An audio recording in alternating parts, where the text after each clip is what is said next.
Please respond when Secretary says your name. Anna Cavanado. Present. Christine Cronin. Present.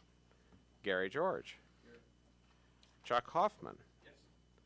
Aaron Lair. Present. Tamara Mabbitt. Present. Cheryl Martin. Present. George Mendoza.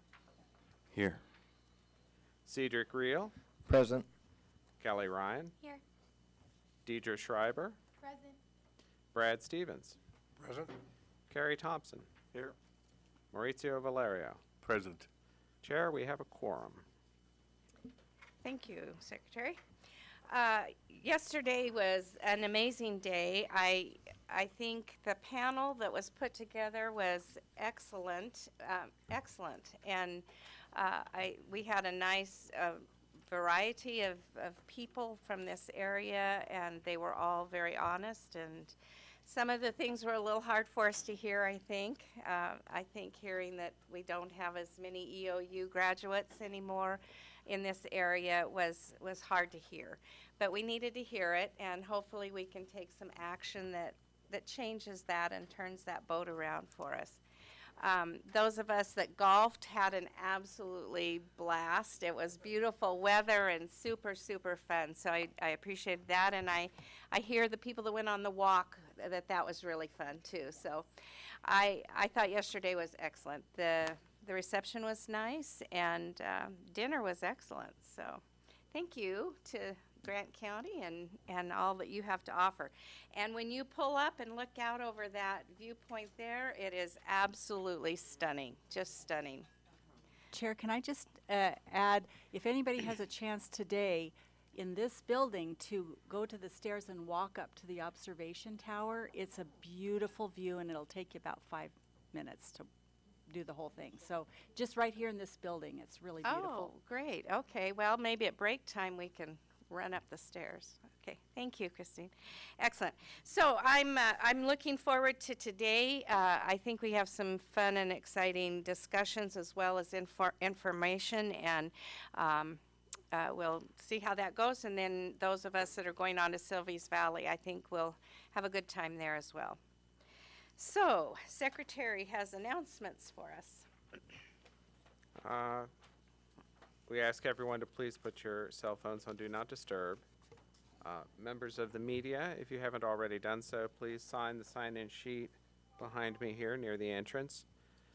For the meeting to be effective, speakers need to use the tabletop microphones. We ask you to turn your mic off when you aren't using it. And if you brought a laptop or device, be sure the speakers and microphone are turned off. That concludes my announcements. Thank you, Chris. In our last meeting, we talked a little bit about not being comfortable with the KPIs, with the strategic plan needing to maybe be updated. And that's our first agenda topic, and President Ryan is going to be the presenter of that. So I'm looking forward to hearing this, and actually really looking forward to your input on this. This is an important piece of where the board steps in, so thank you. Yeah, I share an interest in hearing from each of you as we move through the meeting, and also want to encourage the folks behind me who are part of these discussions to step up when the discussion occurs as well, because it was, we came together as a team on these things. So following up on the last board meeting, it was asked that we take a look at the suggestions that were proposed by the University Council on the strategic plan. And to that end, we held a retreat in July with campus leadership to begin evaluating the KPIs that were suggested to be altered, but we also found some other issues in the strategic plan that we decided it was important that we address. At this meeting, I asked the VPs to present their ongoing work and data on the KPIs that were assigned to them. They worked together and independently and beautifully to provide really important updates. In the afternoon, a broader cross-section of leadership from all divisions spent time together discussing the recommendations, their aspirations, and honestly, some of their fears. Prior to both discussions, I shared with the teams the difference between committed and aspirational KPIs, because those are important to understanding the university's commitment and goals. Committed KPIs are ones we think we can achieve 100%. They're essential to the health of the organization. They're aggressive. They cause us to stretch, but they're also realistic. Aspirational goals, well, those we're only likely to get about 70% of the way there. It sets the bar high to exceed the team's ability, and it causes our team to think big. I'm sharing that with you now because some of these goals are still more aspirational than committed. But I feel at this moment in time, it's one where we should dare to dream. Despite our headwinds, we know that we can adjust in the future if some of our ongoing initiatives don't affect these numbers. I'm happy to share with you how each of these conversations and the data analysis looks, but you'll see on the cover sheet my recommendations as well as the University Council's recommendations regarding enrollment, retention, and completion. I would like, however, to share a moment with you a few particular items that I think it's important that I share with you before we dive into the discussion. The first is a recommendation on KPI 3.31. While pushing for a 50% graduation rate in 4 years is obviously a laudable goal, and in many ways, it's not enough. It's one that we're going to have to continue to aspire to for a much longer time period than 2029. Also, I think it's really important for this team to understand that a 4-year graduation rate is not a key performance indicator that is obtainable in 6 years, and neither is it a current benchmark used by most higher educational institutions that are regional in nature, like EOU. The government and sites like College Scorecard actually report on 6-year graduation rates rather than 4-year rates. I've asked Reza Jalian to research the 6-year graduation rates of our peer and aspirational institutions to get a sense of how to make us both competitive and responsive to our state and community, who asks us, obviously, to do more to see students across the finish line. It's clear that EOU has a lot of work to do there. In my own research of the issue, I found that among the regional institutions in Oregon, we are dead last. We must do more and be better on this outcome. The other I want to take a moment to discuss with you is the Carnegie Classification KPI 5.2.2. The campus needs to address several issues before it undertakes applying for this classification, and it's something that I have experience doing in the past. It includes generating a greater understanding of civic and service education. For example, we need to develop our own definitions of these. We need a better collection of assessment and feedback loops of our service engagement. And I think a longer-term conversation is also necessary on the benefits of this classification, which we could undertake once the campus is at high performance levels and standards across all sectors of the university. It's going to require more staffing, and it is a large upfront cost. 6.2.1. We have there completing a successful comprehensive campaign by 2029. Again, not feasible. I am eager, and I know Tim Seidel's team is eager to do the work.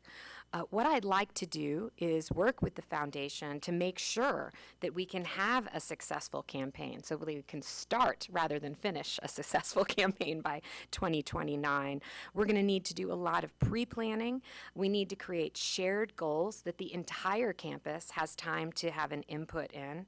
I think the worst thing we can do is create a quick campaign in which the priorities don't represent what the campus and our alumni's aspirations, the foundation board, and the board of trustees want to see from the university. We have to do the work of making this a really exciting and well-resourced campaign.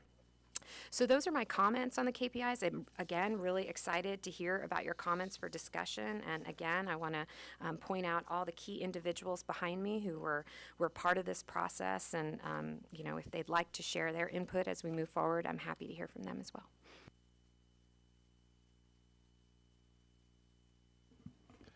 I have a general question before I read that a couple times. I have many other detailed questions, but one general question first. Was this revision actually scheduled when we envisioned the original ascent? In other words, we said this is 2029, the goal, and now it's 2016. Half the way through, we'll pause we reevaluate and adjust. So, did we have an idea that this was going to happen? If you don't mind. We knew it was a long, that the horizon of 2029, 12 years, was very long for strategic planning, and that we would probably need to check in at various points. We had not picked a specific spot, but what we were doing was we were tracking our performance on some of the most aspirational goals, well, on all of them, but on the most aspirational ones, particularly the enrollment ones. We knew we would have to make progress right at the start, steady progress to achieve such, I want to say, magnificent goals. And we weren't making that steady progress in the first few years, and then we had the pandemic, which disrupted everything. And so, in the meantime, as co-president Morix was explained in November when we talked about this, the folks in charge of achieving some of these goals, like the enrollment goals, were really suffering a certain amount of burnout. And so, for a variety of reasons, it seemed like this was the right time to take another look at it. And I'll actually say this proposal to do this was actually started in the last year of President Insco's term. He had already acknowledged it and was talking to Laura about having the general counsel do this review. So when we brought this to the board in last November, this was something that the short answer is no, we didn't have it calendared, but the timing seemed appropriate. I'd also like to share something. Our accrediting body requires that strategic plans be living documents, that we consistently look at them, see our performance, and even chart new paths if necessary, and embed it in the strategic plan. So, as I shared with the team on our retreat day, I want to keep looking at this maybe in 2 or 3 years once we can see some of the efforts from the grants that had already been obtained prior to my time, once we see those getting to work. And also, obviously, I think it's fair to reiterate the pandemic and the precipitous decline in faith in higher education. And I have a follow-up question to that. Especially when it comes to enrollment, any of those numbers have a magic threshold of financial sustainability? Because when we read the initial guess, for guess or aspirational, of online of 5,000, and the current numbers are much lower than that by greater value. So my idea is, if we don't hit this benchmark, that means that the sustainability is not there. Is there a way that can guide this exercise, or this aspirational and inspirational, so we can actually have that attached to these numbers? Thank you, Maurizio. That was a question that I got more than any other question when we were working with the leadership team. The truth of the matter is, budgetary sustainability requires constant checks. Right now, we're at a university whose size is out of sorts. As we discussed yesterday, the budget is $2 million, under where it should be, and that means that there should be constant scrutiny of every position that emerges. When there's attrition, we have to take a look at that, and that means that every day we're looking at the budget, and every day we're looking at the position to right size. When the university grows, then we can invest. Right now, we're in a place where we're having to disinvest in some ways and stop doing some things while also trying to remain agile. The budget is just something that requires constant vigilance, doesn't really matter, and there is kind of no magic number. That's what I think is important for everyone to understand. There would be a magic number for our current staffing, but I can tell you right now, I would get a ton of new hiring papers regardless. It's just something that requires constant vigilance, the budget. And I'm happy to turn it over to Leanne. Obviously, we would have more money with greater enrollments, but greater enrollments also require investment in additional staffing. Yeah. Thank you.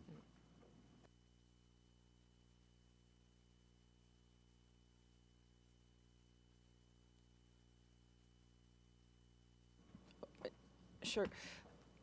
I'm glad Maurizio asked about employment, and that caught my ear. Is it possible to adapt some positions so that they could cross-train and do more toward that end? And I realize you're working with represented groups, so that can be a challenge, but also an opportunity. Yeah, I met with our HR director on Friday to discuss this, and that is the work of this year. I mean, that is the work of this year behind, trying to push forward on a value proposition and bring some pride and excitement around the campus is, trying to bring the budget in line. And, with naturally on every campus there is attrition. People move on, people retire, and we're going to have to take each of those opportunities and look at it. And to that end, even in cabinet this week, we're taking a look at our hiring forms. We're going to try and have discussions about doing exactly what you suggested, Tamara, which is looking at ways to work, with our partners in the unions, but also, the rest of the campus to take ownership of this. The budget isn't just the administration's problem. It is the entire university's to solve. And, it's work that, no one really undertakes with enthusiasm, perhaps except Leanne. But it is, it is some of the most important work because our long-term sustainability requires that kind of vigilance. I'm going to ask a few of the people that helped you with that if they'd like to come up there. So Leanne and Tim, Matt, and is there anybody else that you see? If you'd like to bring the advisor or one of the deans if they're interested. Gibbs also got the hand mic available for folks if there's no space up front. Back and forth around if Sure, they don't. sure. Do you think, who else? Maybe Colleen. Yeah, I was thinking Colleen as well. Thank you. And that does not exclude anybody from speaking back here. Okay, so please throw me a piece of paper at my head or that apple or something so I can get your attention. I have a question. Would it be possible to put somewhere on a board or something the current numbers that correspond to the current campus enrollment, the current online enrollment, the current first-year retention? I think it would be very helpful, at least for me, to gauge where these numbers are in relation to the current. Yes. It's up there? I can put it up on the screen. It's also on the second Yeah. page of your cover sheet.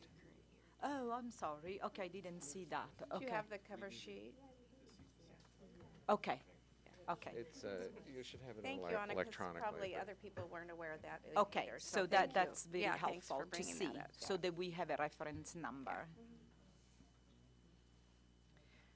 Okay, where would you like to go next? You want them to speak or just questions? I would just like questions, Just yeah, comments if you're and okay with questions? that. Okay. Okay, so I guess what we'll do is open this up to further questions and comments from the board in relation to this.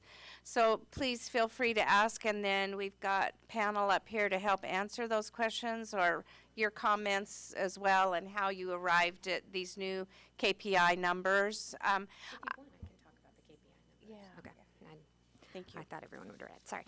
So you'll see in your KPI 3.11, grow campus enrollment to 2,500. I'll be honest with you, most folks in the room did want to go with the University Council's recommended target of 1,500. I pushed a little bit here. I'll be honest with you on that. I think that given that in 2019 and 2020, which was a time period when the pandemic emerged, right?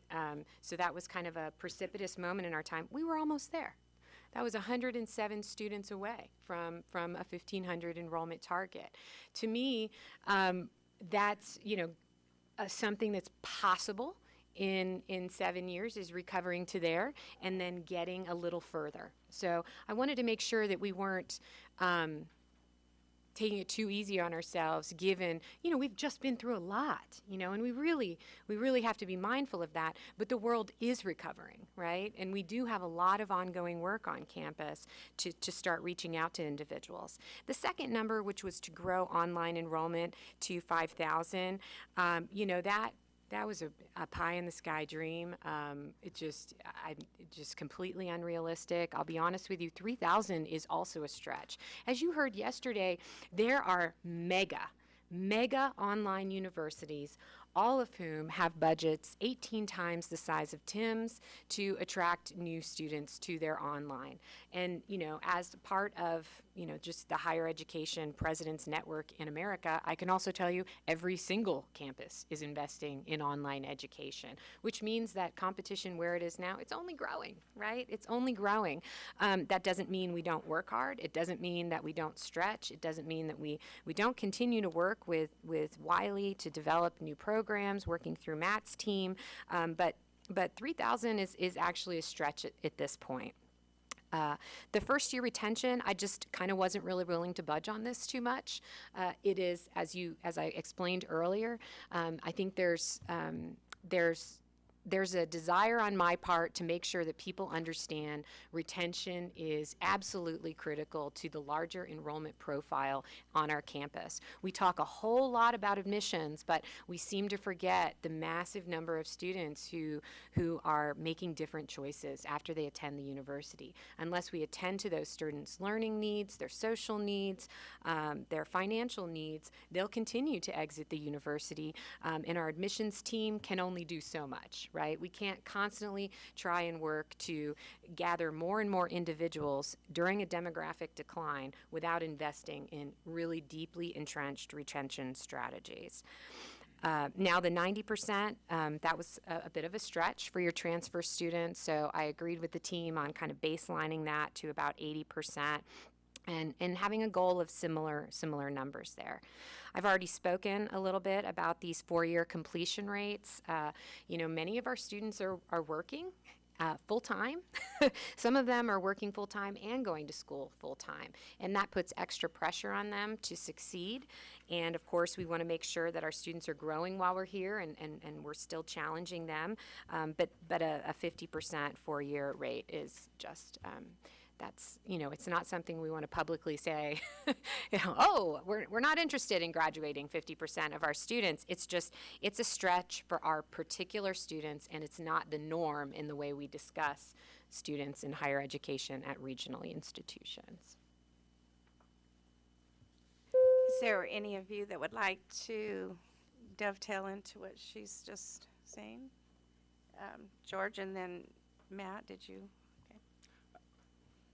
I was just, for me, not exactly following exactly what Dr. Rand was getting at. I was looking at the whole plan and where we were with goals, and I'll just get to like 3.1 on growing enrollment to 1,500. To me, that sounds like a really good, doable goal. To me, there's a lot of people in our region. There's a lot of high school kids. There's a lot of things that if we just do a few really good things with recruitment, and Eastern Promise or whatever it might be, getting into the high schools, talking to the counselors, talking to the principals, meeting with the superintendents, having access, you can get that number. The 3,500, I put in there lots of work. So when I say lots of work, to me it's like, what's your plan? What's the action? What's the strategy? What's the tactics? What's your process? What's your solutions? Because those are like doubling things or tripling things that you don't already have. So it's going to have, I'll just say, lots of strategy behind it or resource allocation towards that. I'm going to just skip down. Like the one that I noticed that seems like a really tough one for me to like, I guess, is the completion rates of 13% all the way to 29% at our top end, which means that we've grown in our completion rates so much from that 13 to that 29, and we want that 40%. But I just think of like, how many kids don't complete school, and what is our relationship with them, or what is our disconnect with them? I look at my own son sometimes and I think, I mean, I'm crazy about my son, and I usually know what he wants, but it's like a lot of work for me to know what he wants and how he's going.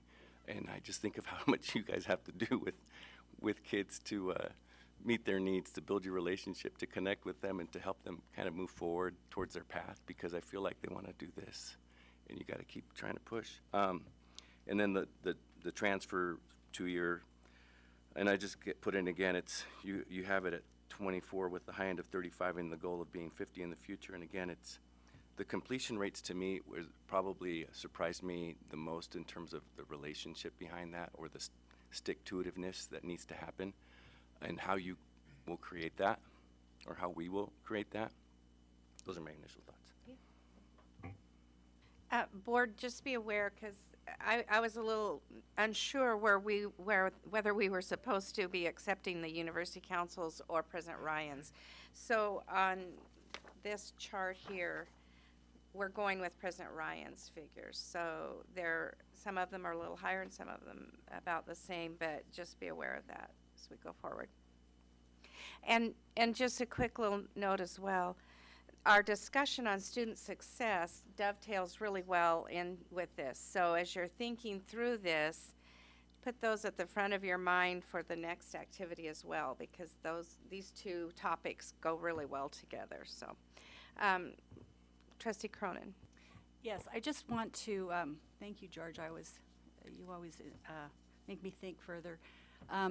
First of all, I want to thank both the University Council and all of the folks that were involved in this, and compliments to Dr. Ryan on the type of inclusive process that you conducted to come up with these, and also your recommendations. I very thoughtful. I support these recommendations. Yours, I think, you're a little more aspirational in a way, but I think that's great as a leader. The only one that I'm concerned about is the online FTE, and I'll just throw this out, and I know we've talked about it a little bit more. I would need to hear more about how things are going to be different and change in order to achieve this figure. I don't, and I'm new, I've only been on the board for a year. I don't feel like I know enough about our online recruitment and the Wiley program. What I've heard so far, I just don't understand that, and to be completely honest, I'm not completely confident that with that that association, that we can achieve those figures.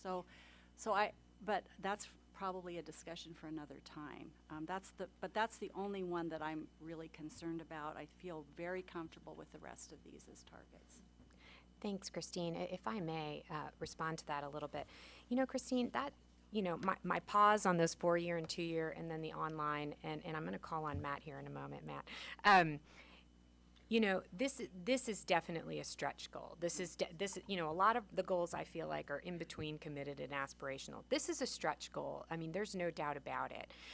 There are a couple of reasons why we landed on 3,000, and I'm going to turn it over to Matt to explain part of this, and that is the program development piece. We do have some new programs that are about to launch, which will increase numbers of online students. You know, the success with the Masters in Mental Health Counseling, having a full cohort your first class, is pretty dreamy.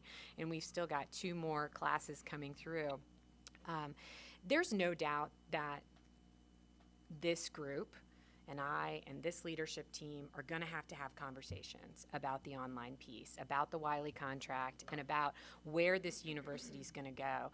I think that we're at the point with that where we've kind of not dug into it.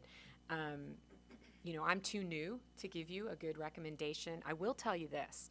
I have looked at the way Wiley works with our team. I asked them to provide me with some documentation on that, and they're doing a great job. Our team on campus is doing a very good job. The problem is investing in online education for our campus would be a considerable output. It will require a lot of effort, and it'll take a couple of years. But I do think it's something we shouldn't have off the table for discussion, right? I think that kind of stuff is very much so on the table for discussion with the board. But I'm going to go back now to your original point, which was, is this realistic? I'm not sure it is, but I know I can revisit this goal based on the performance of these new programs. I'll tell you, Matt is probably the second most positive person in the room next to me. And so he really felt also like, he didn't agree with 3,500. He also was like, ooh. But he did feel that there was positive momentum there and believes a lot in our online advising team. But Matt, if you don't mind, I'd love for you to share if you. Great. So a little updates about working with Wiley. Beginning last week, I am now working weekly with the Wiley team, pretty much their lead, Pete. And so what we're doing now is looking at what was originally launched realistically and what was predicted for us to hit those targets, and then really looking at what's tangible. And to do that, we're looking at what's called kind of Exhibit C, which is like the kind of the bank of classes that we had agreed to launch and kind of get it proliferated throughout the process. And we've been able to identify that a lot of those programs aren't hitting targets. So we're going to have some crucial conversations around, do we sunset some of those programs? Do we look at programs that are more realistic in the area of hitting those 3,000 target marks? Because as the president kind of alluded to earlier, it's a highly competitive market. We're competing against people that are able to purchase apartments in LeGrand and put people in that area to recruit, just primarily to put people online. It's happening in Texas, it's happening in Dallas, it's happening all over the Midwest. So these big units that are moving are trying to sweep up enrollment consistently weekly. So it's a really good opportunity for us to collaborate and look at what the OPM, which is the online program manager, and EOU can consistently really work together to keep moving this forward towards the conclusion of the contract. We do have some really good programs that are getting launched that are showing some high enrollment numbers, and we're going to consistently looking at what we have projected out on to see if those are really going to meet the marks before we even invest in those programs. And so I'm working closely with, you've heard Dr. Jolane, the Director of Institutional Research. He's getting our own data bank so that we can get those projections early before we put all the work in. We kind of build the program out and then kind of we see a flop. And so keeping the optimism around the realistic possibilities are something that we do now weekly. There's other things that we're going to inject into those weekly meetings are having these crucial conversations around also what's the future look like with EOU and the OPM. And we started those conversations at the cabinet level, and we'll continue having those conversations moving forward. You're several steps ahead of me. Thank you so much. I'm really impressed with what already is in place, and that changes my feeling about that. I think you have realistically set this as an aspirational but achievable, perhaps. So good. And I'll give you an example. Friday I'm meeting with Pete, and we're looking at kind of a really good document that was created by Chris Burford, and we call it the red light, green light sheet. And the green light is positive, and the red light is things that are not so positive. And we're going to keep the green over here, separate it, part it. Then we're going to go over the red. We're going to be optimistic and positive around that, but we're going to look at those numbers. And then we're going to try to apply, with the help of Leanne Case, a logical financial analysis of what's in the red, and so forth. And then we can maybe quarter that out and look at, if we have to look at replacement opportunities, is there really a realistic timeline on replacing programs in the short amount of time what's left on the contract? So we're going to have to look at realistic possibilities and then keep unpacking each layer out so we can consistently moving this into a positive environment to hit those targets. I don't think I've ever heard of a better plan, in terms of, it's always a difficult proposition to think of sunsetting a program. But when you have the data and you've been consistent about looking at all of these over time, I don't think that we can ask any more of our leadership, then that kind of a process, it's not a whimsical process. It is a very data-driven, carefully thought-out, long-term program or process. So thank you. Yeah, and for more clarity, it's also a teamwork model. So it really began with the vision of the new president coming in and looking at these, and all of us coming together. So we actually have a team of 3 that meets weekly now. It's Chris Burford, Leanne, and myself, so that we can look at the contract, the financial, the enrollment piece, and then we bring up the deans to look at timeline possibilities. Can we get programs to matriculate from there? Then, of course, Tim and his team with marketing. Can we really kind of apply marketing metrics around this? Do we actually have the bandwidth to do it, or do we have to kind of rely on Wiley's marketing? I've called it marketing mecca before because it's big and massive. And so we're looking at all these different moving parts so we can strategically move the initiative to get that needle to hit the 3,000. I think the key in all of that is it sounds like a great plan and really a positive way to go forward. The key is going to be, are we going to take action once we do see these things that are transpiring?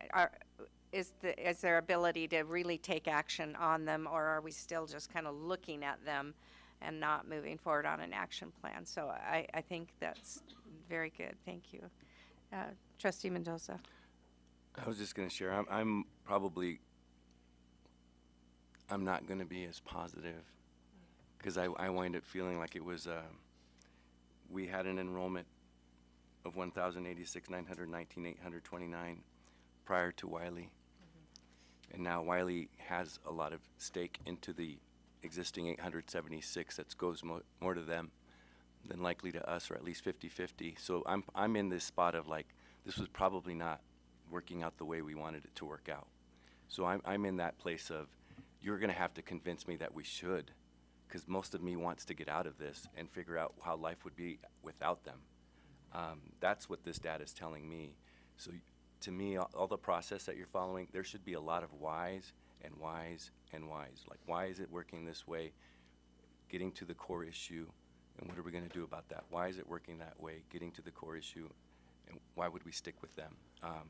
So from a historical perspective, that's my viewpoint, that this has not been a wonderful, successful strategy that has increased our enrollment. I do want to share it. I'm going to go with Chris first, and then you, and then Anna. So we have 3 lights come on. So I just wanted to say, you mentioned the Wiley stake must be at least 50-50. If you want to have a discussion about what percentage they get out of it, we could have an impromptu executive session to do so. It's a trade secret, but I would not necessarily make that assumption if I were you. Sure.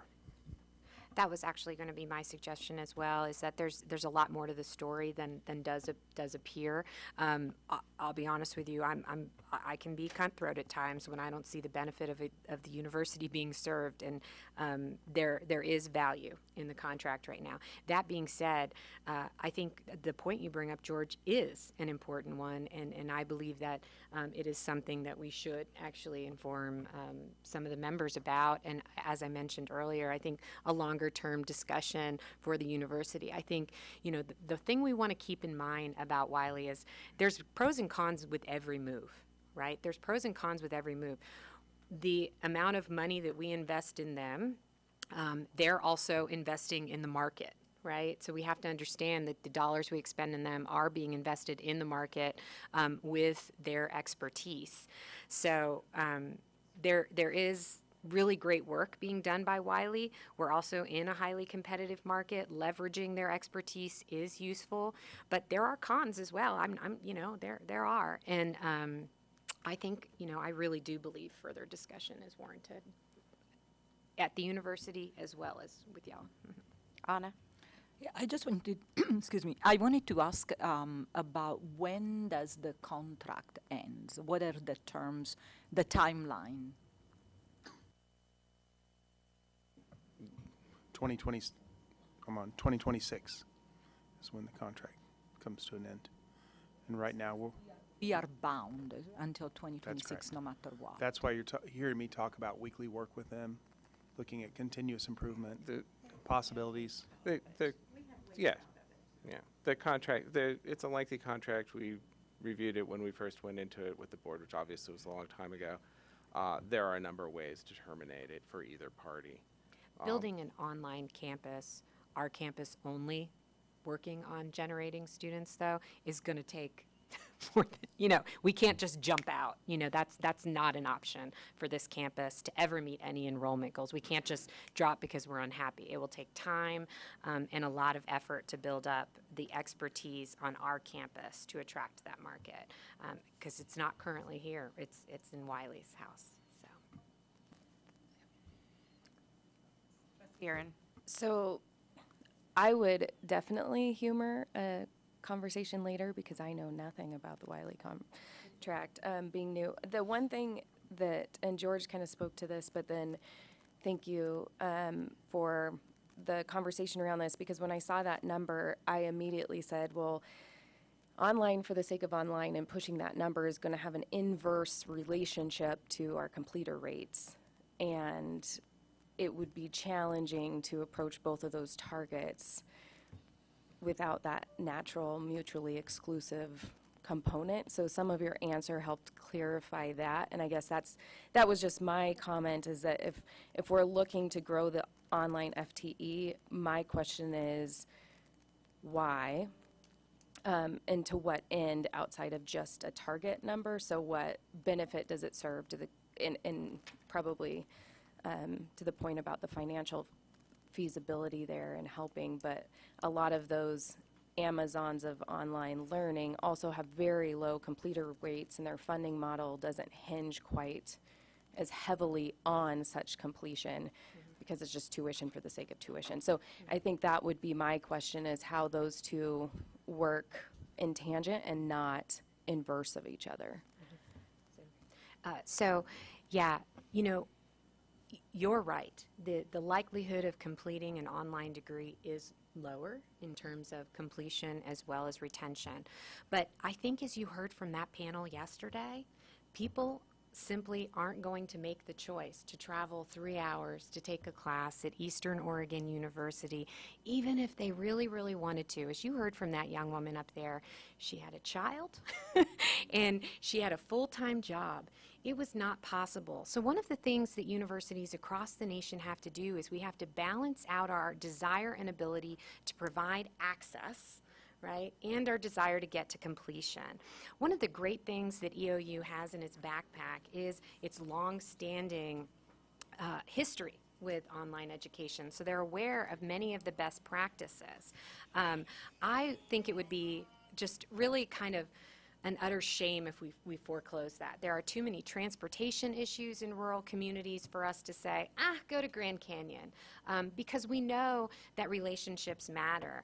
Even with some of our online programs, like the Masters in Clinical Mental Health Counseling, they're going to be working in our clinics, right? And so it's providing a positive good and promoting access, which, let me just be honest, it's the whole reason I'm in higher ed, is I want to help transform lives, and I want to reach people no matter where they are. And so we invest in online education because we're investing in people's education.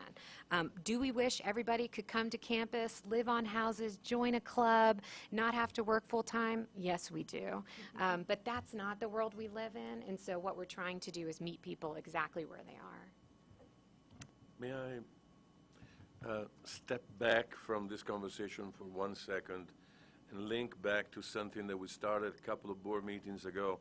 And Matt, I'm pointing at you when we said we need good numbers to make good decisions.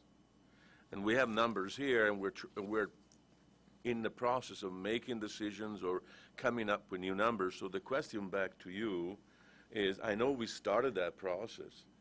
Are these numbers, the metrics, the good thing, what we have now puts us in a position of feeling good about numbers that we have that will allow us to make decisions? You mean, like, are they accurate? Yeah. Yes. My answer is yes. We're in a really good spot. with where we're at with institutional research.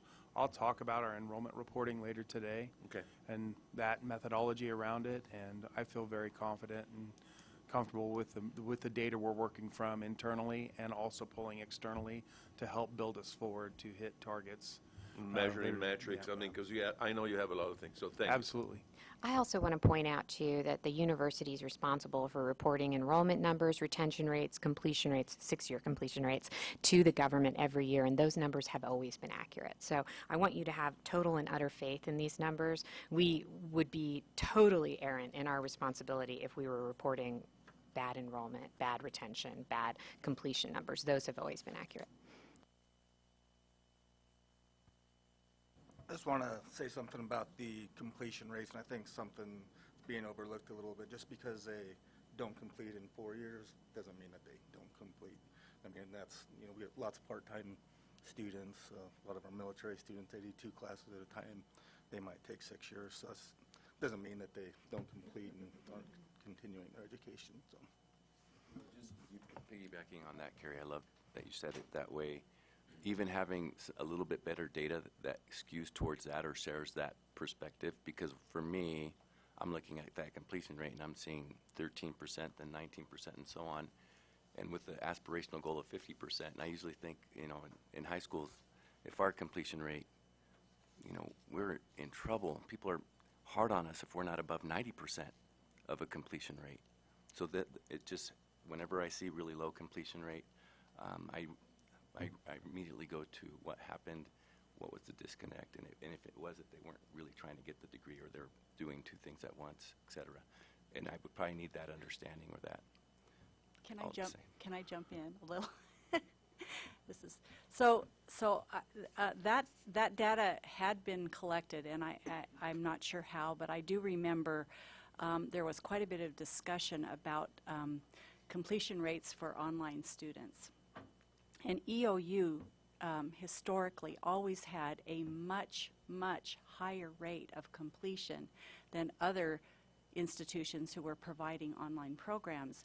And that is totally due to the outstanding programs and faculty and the fact that we did have a pathway to degree completion and the support of, and obviously, of personal advisors that were with the student all the way through. That was a model that, and still is a model that most institutions do not provide. That, I believe, is something that EOU does provide, is that personal contact. And so I bet that if that statistic could be obtained right now of overall completion rates, I had students that took 8 years or 9 years, but they were steadily working because they were full-time single moms who were taking 1 class a term. Anyway,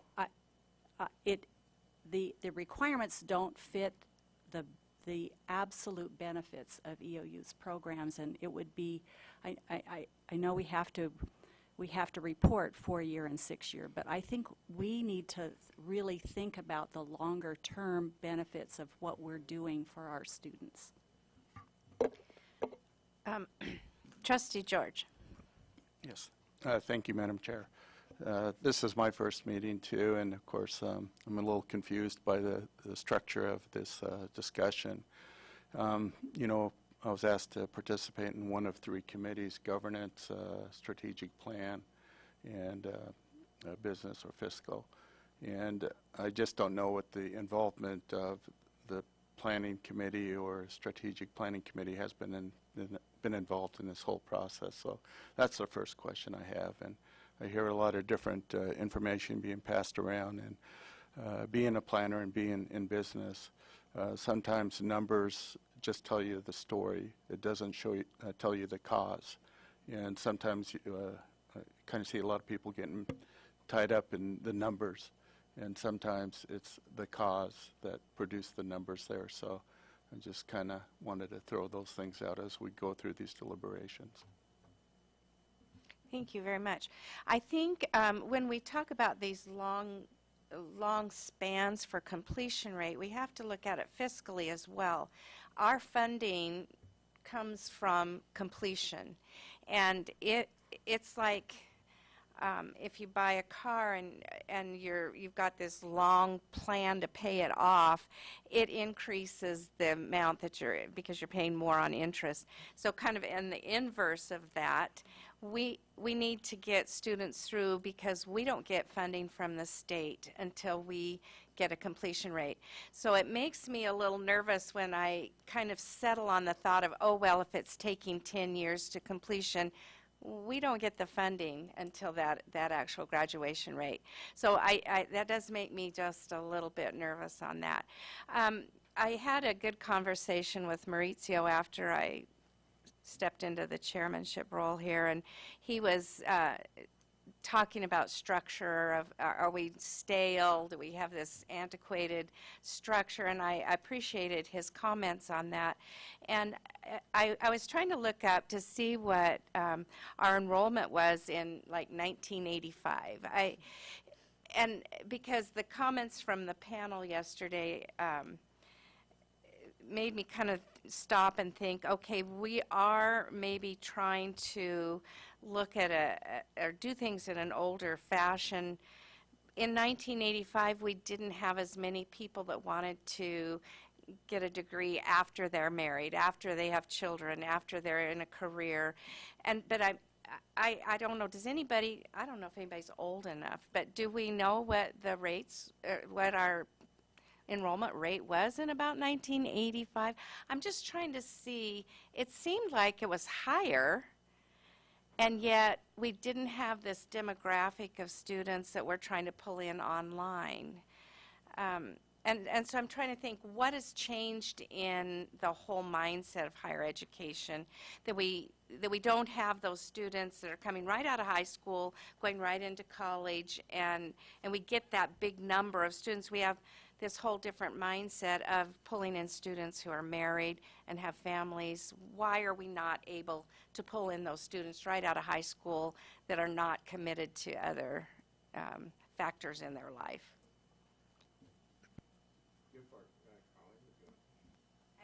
I don't mean that you're old, if you answer my understand question. that. Well, you helped me think about, we've been talking a lot about online, but we have that additional demographic, those that are on campus. And if we continue in the static that we're in currently, when we have students that are enrolled on campus, that generates additional revenue, not just for us as a graduating class, but we have ASEOU, our student government, that's funded through a lot of that. We have our residence halls that are funded by dollars.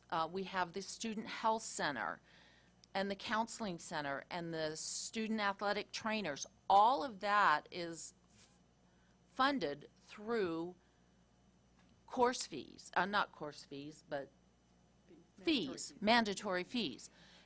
And if we don't start really focusing on that on-campus population, we are going to have to step back and think, okay, what is going to happen with the individuals that are on campus, that are doing the work?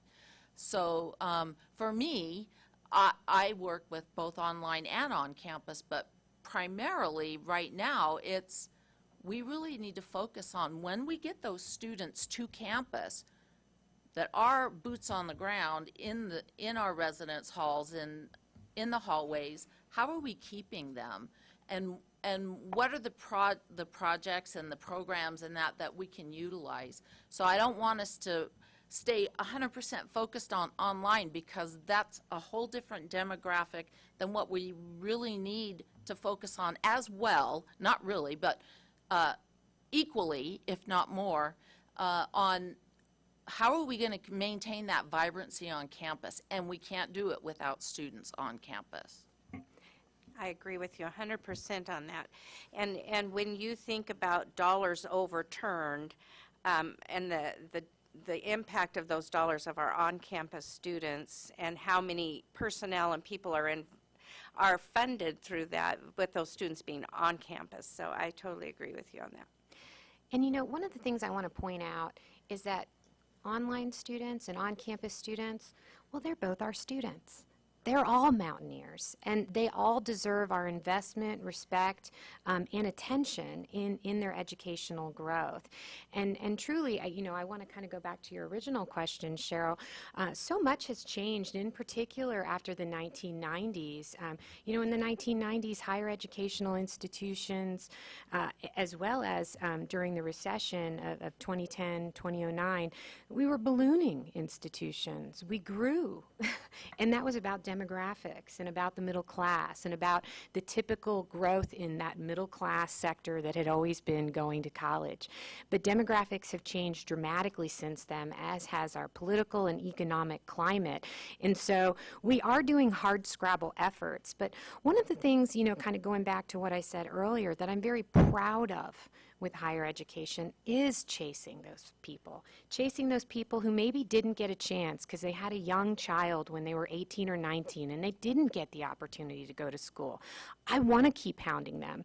One of the things I really love about EOU is how many non-traditional students we have.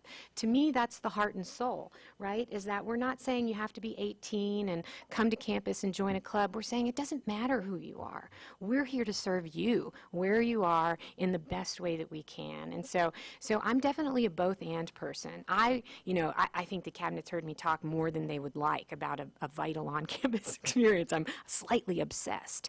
But at the same time, I never want to disregard the importance of those online students who are trying to get to their dream. I want to help them too. Totally agree. But I do see Colleen's point about how important it is to not, and I know you always hear that follow the money, and I think a lot of these online institutions that you can do, they know there's money in it without a lot of the capital expenditure and having an actual campus. And I think that's why they became so popular and worked so hard on marketing, is because they could see getting dollars in on tuition through online without having this tremendous capital expenditure of an actual on-site campus. And I think we have to keep that in mind as well. That's why there's such a big push on those online institutions. So, other comments? Yes. Just briefly, Chair Martin, I've said this before, and I mean no disrespect whatsoever, but we do need to remain vigilant about recruiting more traditional students, if that means traditional is online students. Are we doing everything we can? I don't remember the name of the dean previously who reported, and I suggested, why don't you recruit alumni from Lostine or from Enterprise or from Hereford and have them go into the schools? That doesn't cost us anything. Just say, hey, you're an alum. We're proud of you. Could you go out and help? And I'm not in the school system, K through 12. I don't want to lose track of those students at all. And it could very well be that I don't understand how our recruitment process works or the marketing process. We will have a great presentation later by Tim on some of that. So we currently have a new initiative called Early College Initiatives, which really takes a lot of the momentum, as you talked about earlier, Eastern Promise, led by Kathleen Brown. She's getting out into those schools. She's bringing those students to campus. We're kind of having these kind of exploratory opportunities for these students to interact with chemists and biologists for these small teachable moments over the summer. And then we're bringing that back to the schools to kind of spread that value back to those smaller kind of communities to engage with them at the high school level. So we actually have some of that. It's funded by a grant right now. We're looking for sustainability around it. But like I said, it's new, but we're seeing it gain momentum that we can reach out to those schools and consistently recruit students. And we also have programs like Oregon Teacher Pathway. That's from high school to campus. And that's been a consistent, proliferated number of students that we work with a mentor at the high school level to mentor them until we get them onboarded to campus. And so we got models in place that we can continue looking at to adopt kind of regionally and then maybe expand from there. I also want to point out, to your concern, Tamara, and am I supposed to use last names? Trustee. Okay. there's always more we can do. Always, right? Within our existing resources, there's always more we can do. And so one of the projects VP Seamers and a bunch of other people and I are working on is auditing those processes this year and trying to take a look at new markets and new activities. And, I mentioned to Cheryl last night, having, what was his name? I have it right here. Robert Waltenberg here. We need ambassadors for the institution everywhere, particularly as we talked about the importance of relationship building. And I think, it's on us as a university to use each of our communities in Eastern Oregon to act as ambassadors. And I have a few ideas to that end, which I'm excited to share once they're done. But, there's always more we can do, and I think being open to that and being humble about where we are and hopeful about where we can go is really, really important. We need to audit where we are. We need to think about the future. There are so many challenges right now, and unless we're aware of every single wind that's blowing our way, we're not going to get there. And we know what they are. They're demographic. They're political. We have to keep moving. But yes, there is more. There is more we can do. I would love to hear from some trustees that haven't had any input yet as we kind of close out this section. Sure. I haven't had a chance to talk, but I'm evolving over my concept of Eastern and where we are. We really have two populations that finally realize we have on campus young students out of high school and what we need to do for that, and we have the graduate students that are in real life situations that we now are responding to. And so it really looks almost like it's a two-team approach that we have to do. And the on-campus is so important and for young people coming out of high school, learning to mature, and what we do to support them there and really build that up. And at the same time, all this online that we have going on for all the people that are doing that. And so it's wonderful to kind of all see evolve and see our dual approach we have. And so I think it's fantastic. And I comment about Wiley, we've talked a lot about in finance.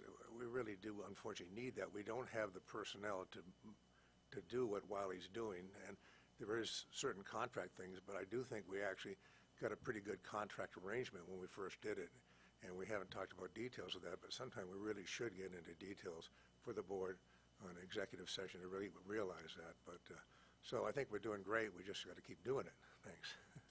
And it's probably even a little more messy, Brad, instead of just like two different populations, because they really are fertile. They crossbreed. Our on-campus students are taken online, and our online dip into face-to-face too. So, in some ways, higher education, I don't like saying this, but in some ways, students now see themselves more as consumers to what we provide. And so we're trying to be very agile, and it's very difficult with limited resources. Deidre. I'm actually really glad Kelly just brought up that crossover, because one of the things I had written down was it seems like a lot of times we can get into on-campus versus the online students, and a lot of my question is why not both? As a student who's taken primarily online classes, and some on-campus classes, but is still involved in the campus community, why not both? And by taking those on-campus classes, I am working a full-time job. I'm incredibly involved in my community. I can go calve out heifers during the winter time in the middle of nowhere and have time during the summer to exercise my horses and be on the Pendleton Roundup court. And that's a lot of extra opportunities that students are able to do, whether that's being a mom or being a wife or working a full-time job, whatever that is. Those are opportunities for students to dip into when they're able to have the flexibility of online classes or a little bit of that hybrid structure. And there's a lot to take advantage of on campus with the Student Health Center, with events put on by ASEO, EOU, and things like that you're still invited to. I've never, in a term where I'm taking online classes, gotten an email that said I wasn't allowed to come to an event because I was taking online classes. So you can still be part of that community, and we're still contributing to the economic development of LeGrand. Many of us that are working full-time jobs there also live there, but we may just be taking online classes and not participating in those on-campus classes. As we work towards recruiting traditional students, I just wanted to highlight a couple of things I've seen this year that are really great opportunities and that made a big difference for me as I was looking towards choosing EOU as where I was going to continue my education. Number one was getting students on campus early.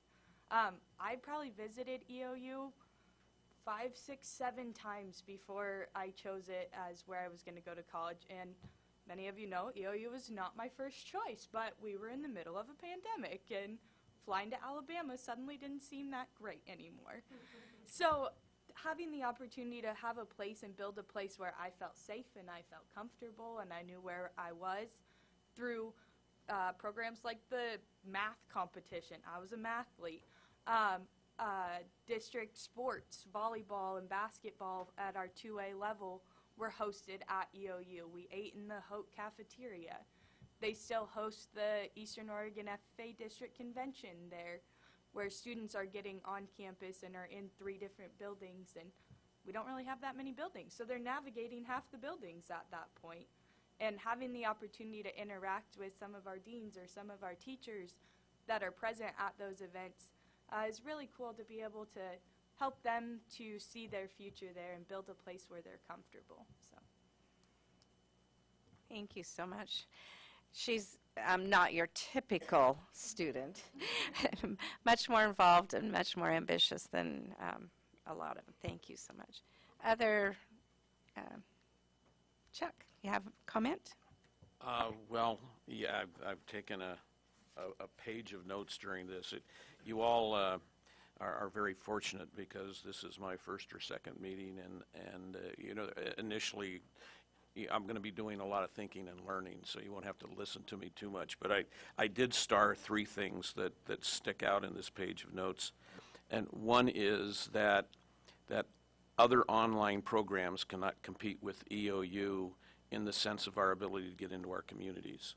So we have access to our communities that they don't, and we need to pay particular attention to that.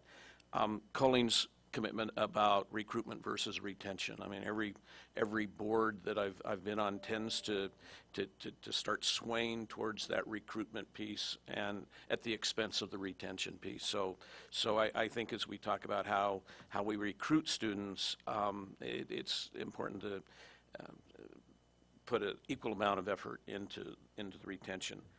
And then the other thought that I had, and this is just, you know, I have lots of ideas, and about half of them really stink. So this one might be a stinker, but we have access to a wonderful storehouse of data, and that's the experience of the Adler Foundation. Because the vast majority of Baker County and North Powder students tend to go to EOU. We have a lot of data there about what high school students do. We started about 10 or 15 years ago, we started the non-traditional student scholarship program where students at Eastern and Blue Mountain who are non-traditional students, the single moms taking one class, Adler has all of that data. And, you know, at some point, maybe that's data that might be of some interest to mine, and you know, we can access that. Nobody else can access that, but I know people. So anyway, just a couple thoughts. Thank you, Chuck. For those of you that don't know the Adler, Leo Adler was a newspaper publicist, or sold newspapers when he was a very young boy, and became extremely wealthy over the years. And there is a tremendous resource in Baker County and the North Powder students, because we're kind of on the Baker County, Union County line there, get tremendous scholarships from that. And Chuck, are you still on that? No, I resigned, but I was on there for about 15 years. Yeah, so that's the foundation that he's talking about as far as getting data. So, Cedric, I have not heard from you today. I've been listening today. My one point that I would say overall, and this will come up more as we're discussing the KPIs moving forward, and it's more of a point of consideration for me, is I've always been the person who likes the aspirational goals more than the realistic, and I yield to the strategy that this board wants to take as a group when we're talking about these goals. But I'm also comfortable with aiming high, missing that mark, but being further than a realistic goal. What I don't like about lowering goals or putting them to a realistic point is, well, if we're only aiming for that spot, do we fall even shorter? That's the question I find myself asking myself. So, just when we're overall looking at these, at the KPIs and especially goals as they relate to retention, enrollment, our recruitment strategies, all of these, I like to aim high and keep that in mind, but I can understand and respect, if my fellow trustees would like to have more realistic, more attainable goals. My only my only words of caution would be that I do believe personally that can also end up lowering other bars as well unintentionally if we're only aiming for that spot. So that's my only couple words. Thank you, Cedric. Carrie, did you have anything in addition to your comment, or? No, I think we're going to discuss something later that I might have something. Thank you. Thank you. And Trustee George, any additional comments from you? I have a lot of comments, but I guess this isn't the forum for them, and that's why I asked about the strategic plan and more involvement, because there's a lot of information that I think that we all need to delve into.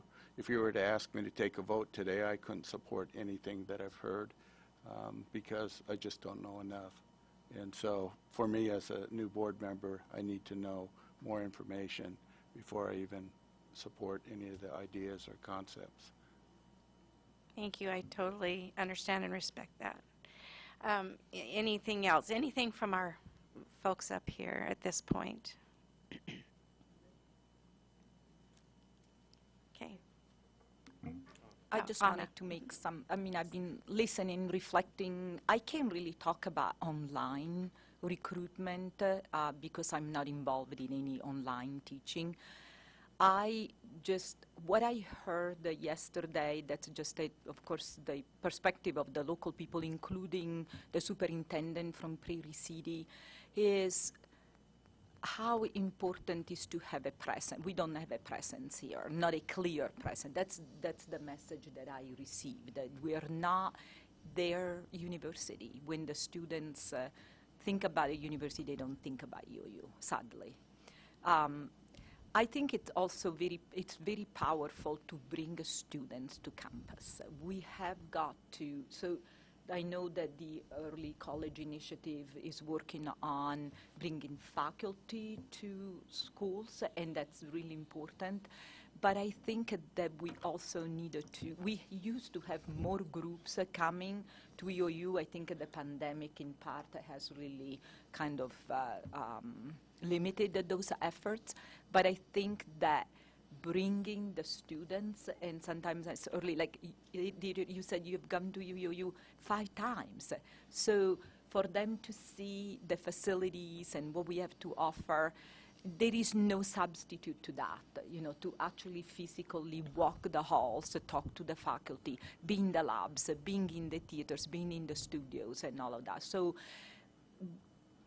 I know that it takes resources. It takes resources to make the connections to the teacher, the superintendent. So maybe the idea of having ambassadors that are alumni, I don't know what it takes, but I think that we have to think in that direction, at least in terms of attracting students to campus. We can't be a secret. We have to be able to show, I've been on other campuses where every day there is a group of students from somewhere that are doing something. And we have all the facilities to do that. It's going to take resources, obviously, but I think it's a very important investment because we have a jewel of a campus, and we want that to be used, not to become something, for a very limited, because it's not going to be sustainable. Even without the campus being vibrant, the university is not going to be sustainable. That's my take. Okay, oh, yeah, Cedric. I was reminded of another point. Regarding our online programs, this might be a little bit of I'm going to be a little bit critical here. Speaking for myself and my experiences recently with our online and on-campus program, we can do a lot better with our online program. The fact that I have professors or had professors, that we're having conversations that, think that some of the online programs are almost laughable in terms of our standards for our on-campus classes is a concern to me. I really enjoyed some of my online classes. Some of them were terrible. And I just want to be very clear with that, because I know we're talking about our online, but, this reminds me of what did I learn at the AGB conference earlier this summer. Was one of the things that really attracts students, and one of their big studies was the program offering, as well as the value of that program. There's some program, and I went through our online MBA, and I also took a mixture of online business and economic courses, hybrid, along with mostly on campus with my economic and business coursework. Our online program, some of my courses, unfortunately, certainly missed the mark for me when it came to the expectations, the engagement with other students in the courses. Just having discussion boards is not the way for students to engage. And I think we need to have a very critical look at what we are actually offering in our online program, because while it is very easily attainable to a lot of students, I can tell you that if I was a new student and I was just online, that's not the EOU that I would want being represented. And, I don't want, I had a lot of good experiences as well. I don't want it to sound all just negative. But there was certainly some courses where I had a professor who didn't even use their EOU email. So if you try to read, a lot of students were trying to reach them, and if you read in the syllabus somewhere towards the bottom third of the syllabus, it randomly had another email that you could reach them by. But if they're not reachable through their EOU email, I don't feel that I'm taking a class at EOU, going to that EOU identity with our online program and offering. And then my last point I wanted to end on, I've brought this up before, well, it's a smaller thing. If we're trying to push our on-campus student enrollments, I find it interesting that when I Google Eastern Oregon University, the first thing that I always see is our online program, and then sometimes the second, and sometimes even third, I don't remember what that other thing is finally our website as far as our actual website. So it looks, when you look online, it looks that there's an emphasis on our online program versus what we're trying to do on campus, and I think that that's an interesting balance. I don't know if that was by choice somewhere, but I just wanted to bring light to that. So I did have some good experiences, but if I were to just be taking online courses, I would not have had the EOU experience. And that's why you were an on-campus student, Cedric. Your expectation was that kind of interaction. One thing I really want to encourage, always is when students are having trouble, to go through the process and talk with the dean. We do have teaching standards, which I'm sure Matt can share with you in a moment or two, and that's really important. Federal interaction standards and the coding of classes do require that online students not be required to have to leave where their computer is. So us creating group projects where you're supposed to actually be physically together, that's not an option for online classes. So I would share that with you, but maybe VP Seamers could share a little bit about our teaching reviews and standards as such. And, I will share just as a point of fact, your point about the online on the Google search is is a good one. It's not something I've actually noticed, so I appreciate you sharing that. And that's obviously a dollar and cents thing. That's about the money that Wiley's putting forward for us. That's something that you're seeing where the contract's working. Just a quick point of clarification. So some of my classes that I took had really good engagement, through there's different tools, different chats. Some of the classes I had was simply just, there's a question and then it's just like a discussion board. And that's the difference that I'm making. I guess to simplify my overall point, because I talked a lot and I like to do that, is it's very clear the professors that put in creative ways to have engagement in that online setting, and it's very clear those that do not. And that's what I want to point out, is that there is some discontinuity there between what some of our faculty are doing in our online program.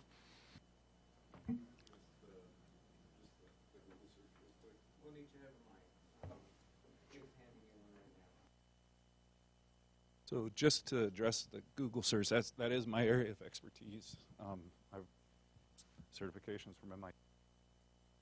You will have a different experience than Trustee George, because the Google search is about you as a person to give you the most relevant information that you want. So as and they know a lot about you. So as a person with a degree, multiple degrees, our online programs are the most relevant to you. And it's also about location. There's a wealth of information that goes into just that search for them to provide you the best answer that you're looking for. So Google is not a search engine, it's an answer engine. Also, Wiley is spending quite a bit of money to advertise. So Google prioritizes advertising. So that ad that's at the top, that entry that's at the top is an ad, and that does cost significant money. So that's a general idea or general understanding of how it works. It's actually a pretty complicated process. So thank you for the clarification. Thank you very much. We're running out of time here, but this is a great segue into our next agenda item. But Matt, go ahead with your comment, please. I was going to simply say one of the investments Academic Affairs is undergoing this year will be quality over quantity. So really looking at the quality of what we offer and provide here. I talked about what we teach yesterday with the new trustee orientation. So this year the deans get to set their KPIs and their quality and their excellence forward. And so we'll be working together to look to make sure that we are focusing on quality over just quantity.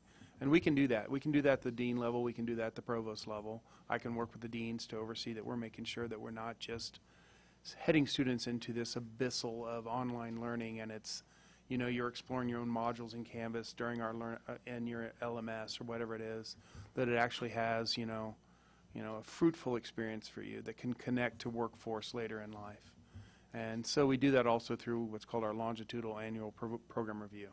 As we review programs this year, I'm going to encourage the deans to really look at what quality surfaces in those programs, what excellence. Is it up to date? Is it meeting today's standards?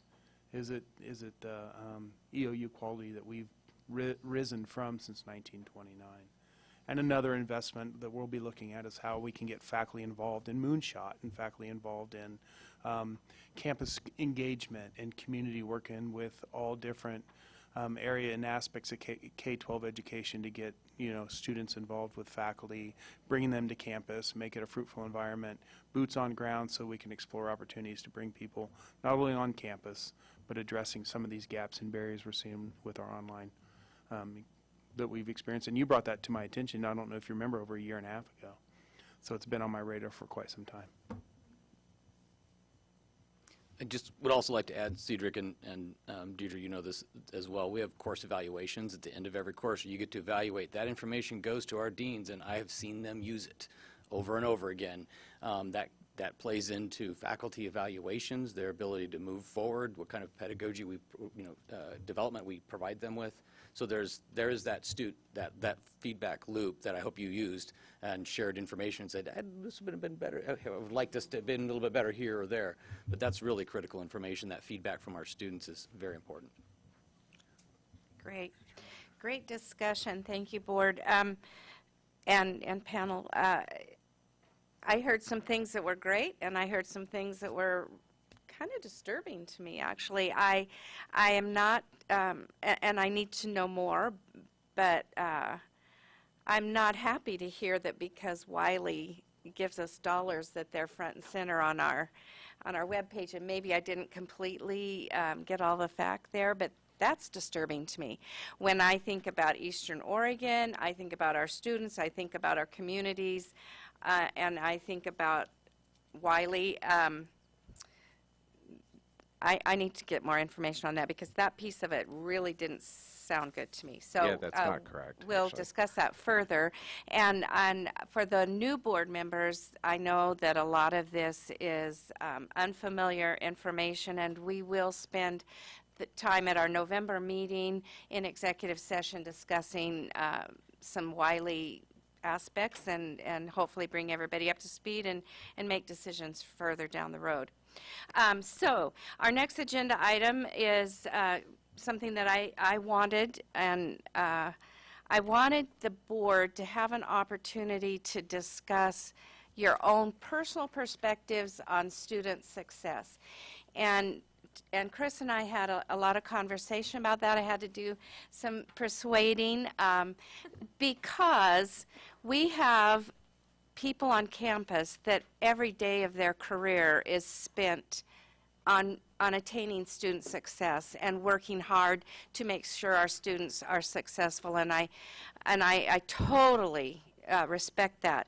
But I wanted the board to have an opportunity in order for, as we go through this next year, if Colleen is bringing a presentation on what she does every day to achieve student success, I felt like if we as a board had this opportunity to discuss among ourselves what we felt was successful for our students, when Colleen does her presentation, we have a more in-depth understanding for ourselves of how to receive that, and it causes us to stop and think, wow, there really is a lot to go into student success, and so this was my intent, never to think that we know more about student success than the people that do it daily, but what do we feel that in regard to that way?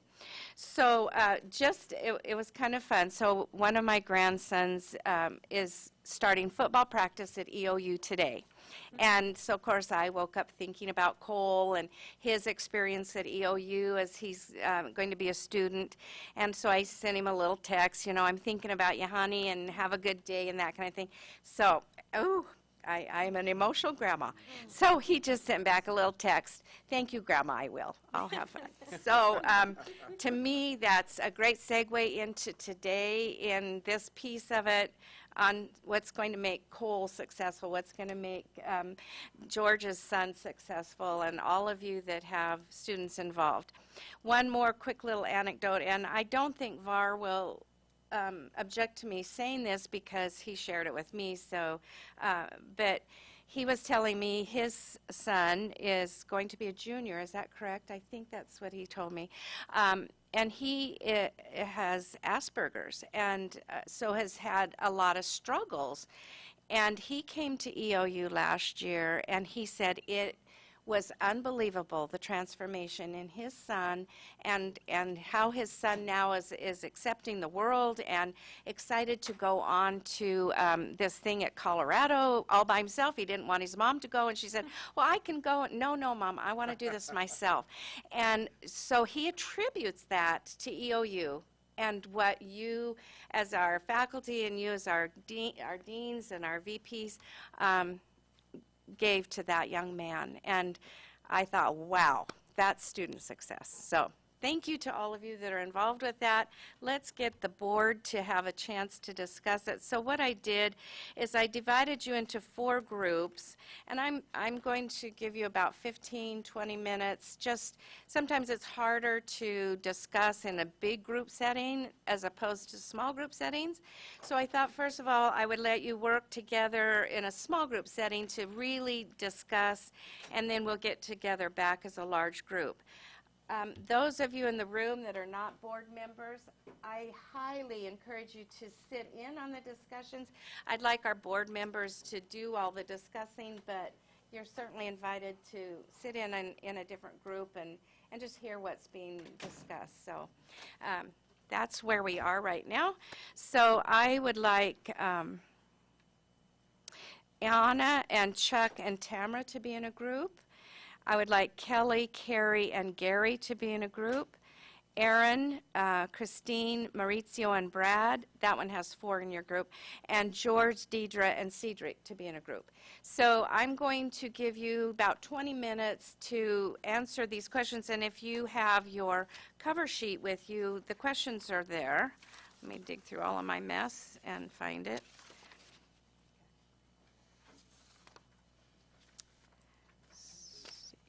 Are they the 3 questions at the end? Yes, Discussion. yes, the What does discussion. student success means both to student Yes, institute? yeah, Those yeah. 3. Okay. Yes, those 3 questions. So just quickly, what does student success mean both for the student and our institution? How do we measure student success, and how do we structure success? So if you can get somewhere in the room and have that discussion, that would be great. And once again, please feel free to sit in on a group.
You became Carrie for a minute there.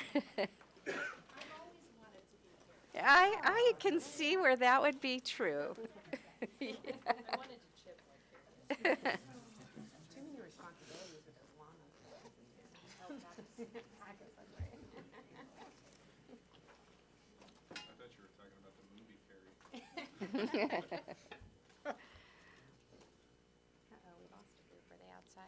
I called them in, but they're still chatting. I was sharing with Leanne, one of my most favorite things as a teacher is if I had the occasion to walk down the hallway and hear teachers teaching in the classrooms as I would go down the hallway and students responding. It was just like, it just warmed my heart. I loved that piece of education. And I heard that today as you guys were all in your groups discussing. It was wonderful. I didn't want it to end, but we have to. So.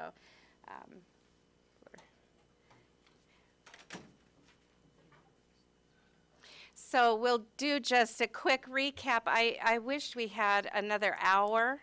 I so want to hear what you guys talked about and what you came up with and how that can play into a successful academic year for the board, as well as all the wonderful people at EOU that deal with this on a daily basis. So I put one person from each group up there on the board. So I would like that person in your group to just kind of quickly encapsulate what your group talked about and what the priorities were within your group. And I put Chuck because he was kind of ringleading his group, and I don't know who else was in the other group, so I just picked somebody that. Well, Madam Chair, I was not ringleading this group because they cannot be led. They could not. Well, would you share what your rowdy, out-of-control group had to say? I did take some notes. So here's what I have down here on the first question. What does success mean to both students and the institution? So the discussion centered around success means more than just getting a degree, although the degree is very important, but also personal growth, citizenship, skills, and career readiness are important as well. And then there was discussion that the entire institution needs to create an environment of belonging for the student. How do we measure student success? The discussion centered around, well, students are likely to measure success in their salary. However, there's discussion that really salaries become distorted over time. Historically, your degree was a way to lead to a higher salary, and we live in an environment now where skills degree can actually exceed the salary of someone with degrees. So the discussion then centered around, in addition to beyond the degree, we discussed that there's really no simple measure. Retention is important. Oh, okay, I got to cross it off. There's graduation again. And then there was discussion that a way, is there a way to measure student success beyond getting the degree? How do they use their degree? How do you assess the value of that degree post-graduation? Again, no simple answers to those questions. So I guess we answered your question with more questions.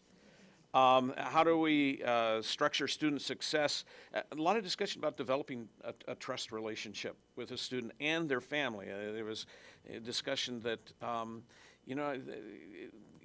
currently there is likely a degree of mistrust and a fear of losing family shared values by going on to a institution of higher education.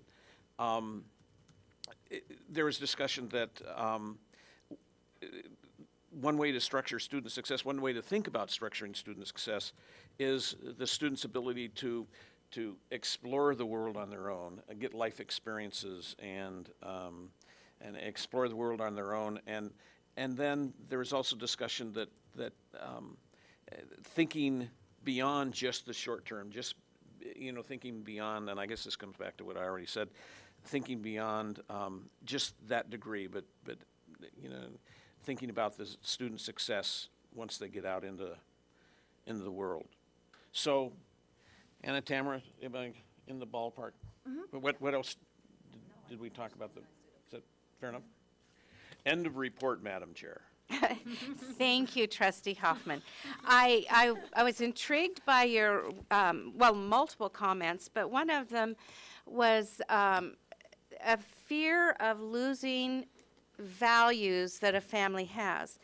And so I think that's important for us as a university, and I'm just speaking by myself here, but that our university makes sure that that opportunity is there for all family values. In other words, that we don't narrow it down so much that there's only one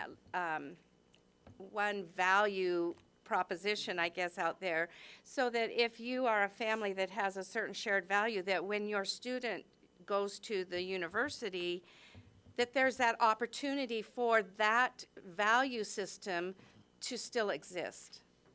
Does that make sense without Yeah, me and I getting think any that's more exactly what political we than were, that? Yeah. that was what the discussion Yeah. surrounded. Very good, great. Aaron? I would like to point out that you put sort of your three new trustees really on the spot. Chuck, Aaron, and Gary, report out, please. Okay, so success of the students and institutions. I thought for sure Chris was going to be the one that was presenting for us. We really kind of wiped the institution word from this one within our first sentence, because we said it's really, the institution success is only defined by the success of students. And so since they were recursive in that nature, we didn't really spend much time talking about the success of the institution. And then talked a lot about success of students being built on the relationships with the faculty and staff, and kind of highlighted the unique characteristics of EOU in that way. Also, the success is that experiential piece of learning and the importance of that growth within people by coming to a university. And then we kind of dove into, within that conversation around what is success for students, tapping into what ultimately really are those measures. Like, how do we know that that's happening? And Maurizio gave an example of a neighbor that's across the fence, and a brilliant farmer, knows high levels of specific technology utilized in farming, can run an organization that has a number of people employed, yet in some measures we don't value that. And so we called to, some of our measures of success is that EOU does recognize that experiential piece and will grant credits towards. So we also launched into, this might be in that structure, the importance of stackable certificates that get us to that important matriculation of a degree, but giving the success for students starts at seeing themselves in a university as well, which could be a really far afield vision for many. But if we give an entree into that, either by recognizing their lived experience as part of that process, or give them some sort of like edible chunk to begin that path that gets them in the door and on that trajectory. We talked a lot about different versions of students define success differently. So if you take your straight out of high school student and what they're looking for, it's going to be categorically different than the 30-something, 40-something, 60-something career changer, and probably becomes more transactional in nature with a lot more knowledge of why I'm stepping onto campus than maybe our younger folks have. And a measure of success, we talked a lot about a strength of EOU is that you can go and get a degree without a lot of debt. And we kind of talked about characteristics are, do you leave with a job? And what is the debt you have to overcome once you're there? Because in the current context, we were talking about what makes trade schools so appealing. We're short time frame, high wage is the perception, and immediate. And so then we translate that to what are we going to and how are we going to hook people into seeing that out through 4 years instead of 18 months. Some of those same things to highlight. And we had a student who was helping kind of with that perspective that we don't do probably well enough to articulate that you can do this at EOU without a lot of debt. So stay in it, see this path through, and then if we had some options to get them into some of those paid internships and otherwise early. So we probably spent the most time on those measures of success and then talking about some of the structural pieces that are in place at EOU that support that work. Did I capture it? Okay. Excellent, great job. And you had 4 in your group, so yeah. You had some great points in that different, where you are in life is a different measure of success. That was a great point. And also, just coming from a background of 4 sons and 7 grandsons, and I'm not genderizing anything, but just from their perspective, they're hands-on kind of guys. And so to sit in a class where you don't do anything but take notes, as opposed to something where you're in a trade where you're actually doing some hands-on kinds of things, is more appealing to some students than others. And I think we need to make sure we address that as an institution as well. Gary, there was a method to my madness in putting new trustees on for being spokespeople. President Ryan took about 4 pages of notes, and I took a half a sheet.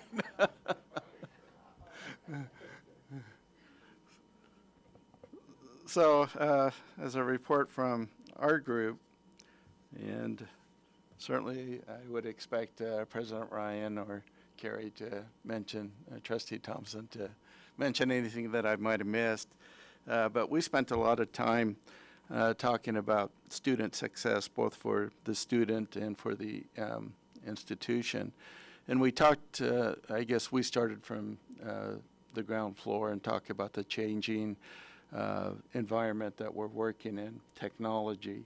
You asked a question about 1985, what's the difference? Well, a lot of things have changed since 1985 with the introduction of technology and cell phones and computers that really changed the world.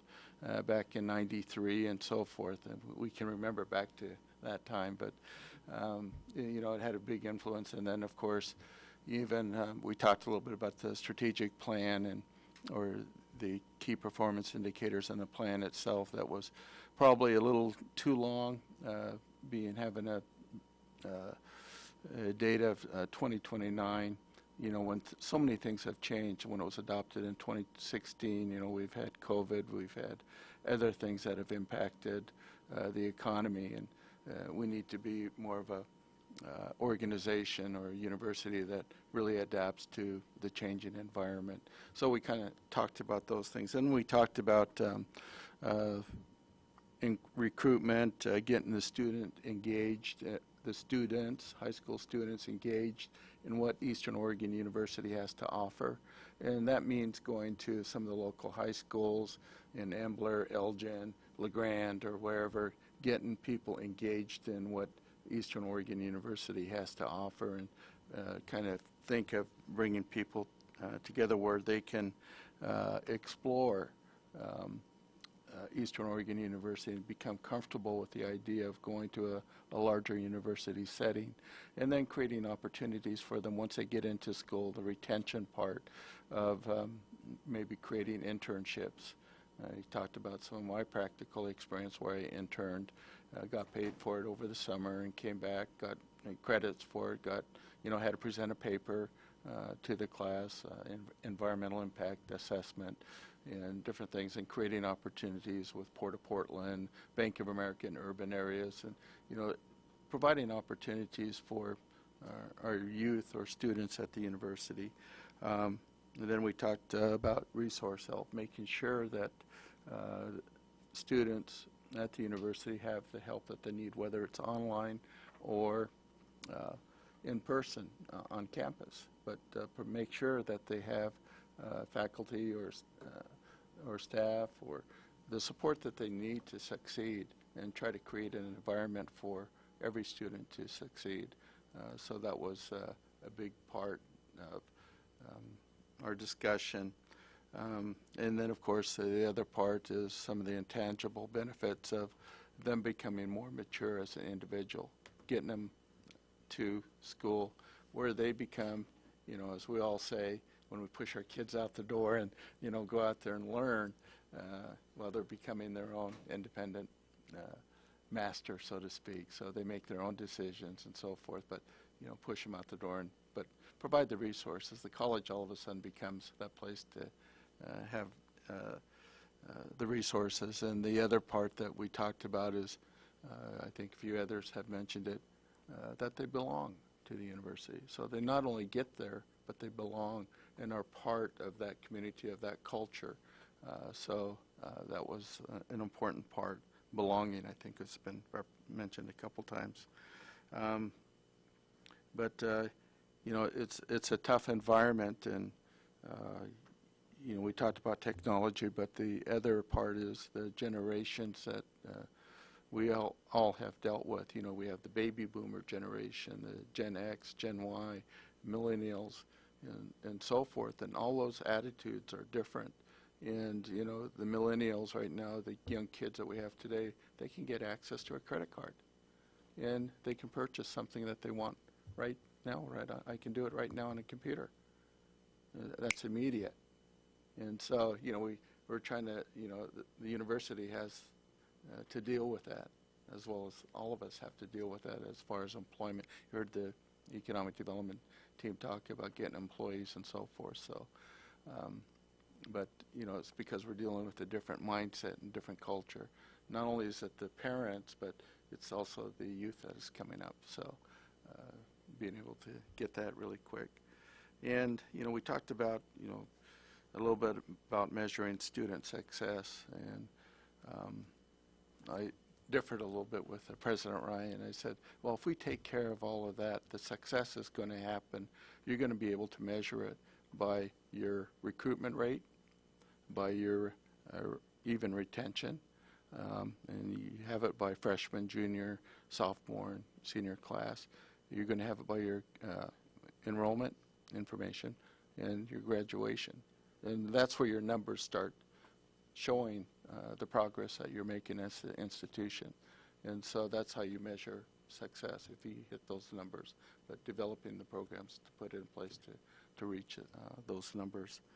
And we also talked about stories. There are a number of different stories that Kerry shared with us about the 83-year-old veteran that went back and finally completed his college degree just recently, and he had the opportunity of, providing the diploma to the individual down at Southern Oregon or somewhere down there. So, but talking about maintaining that contact and helping people succeed. I mean, I know a lot of people, and probably everybody in this room knows a few people that are just short.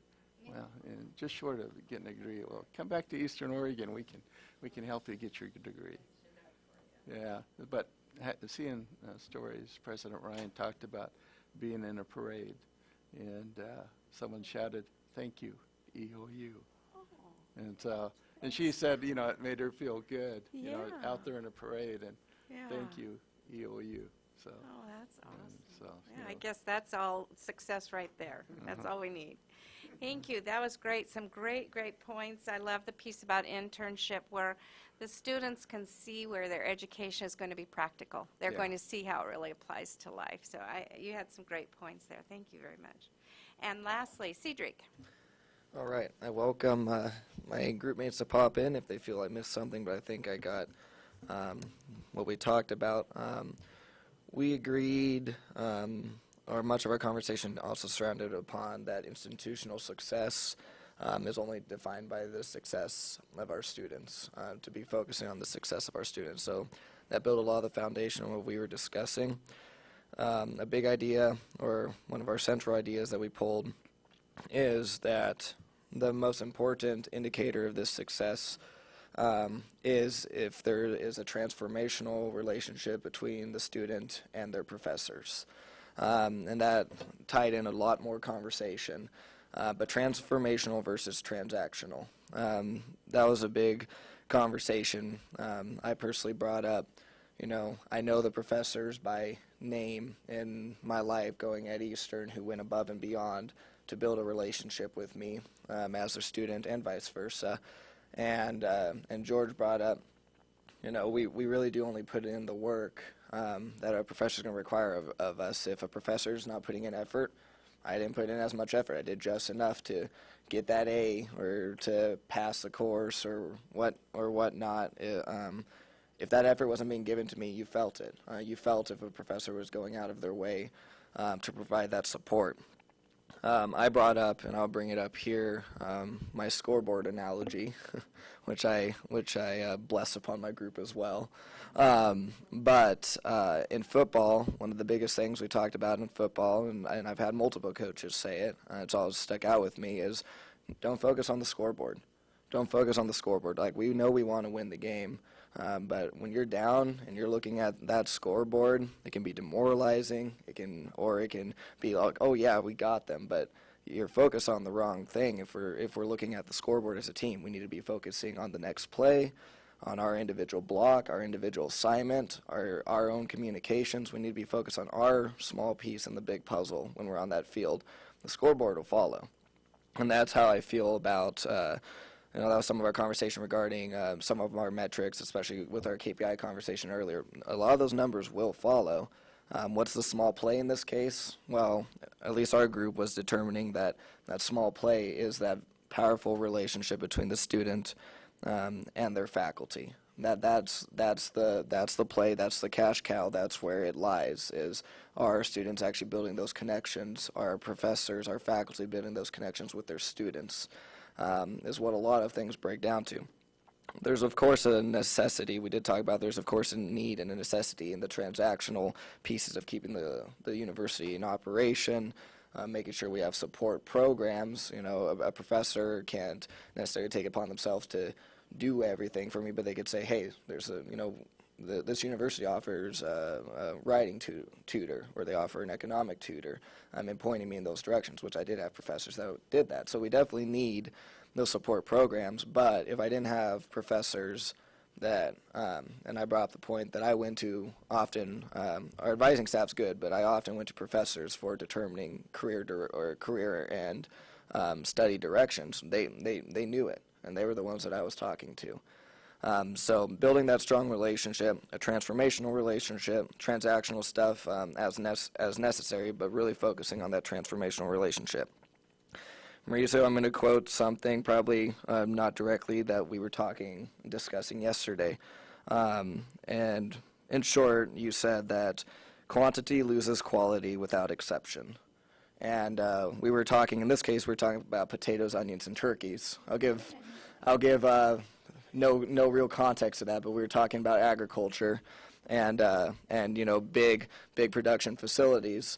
But I think of our students the same. We are not Oregon State.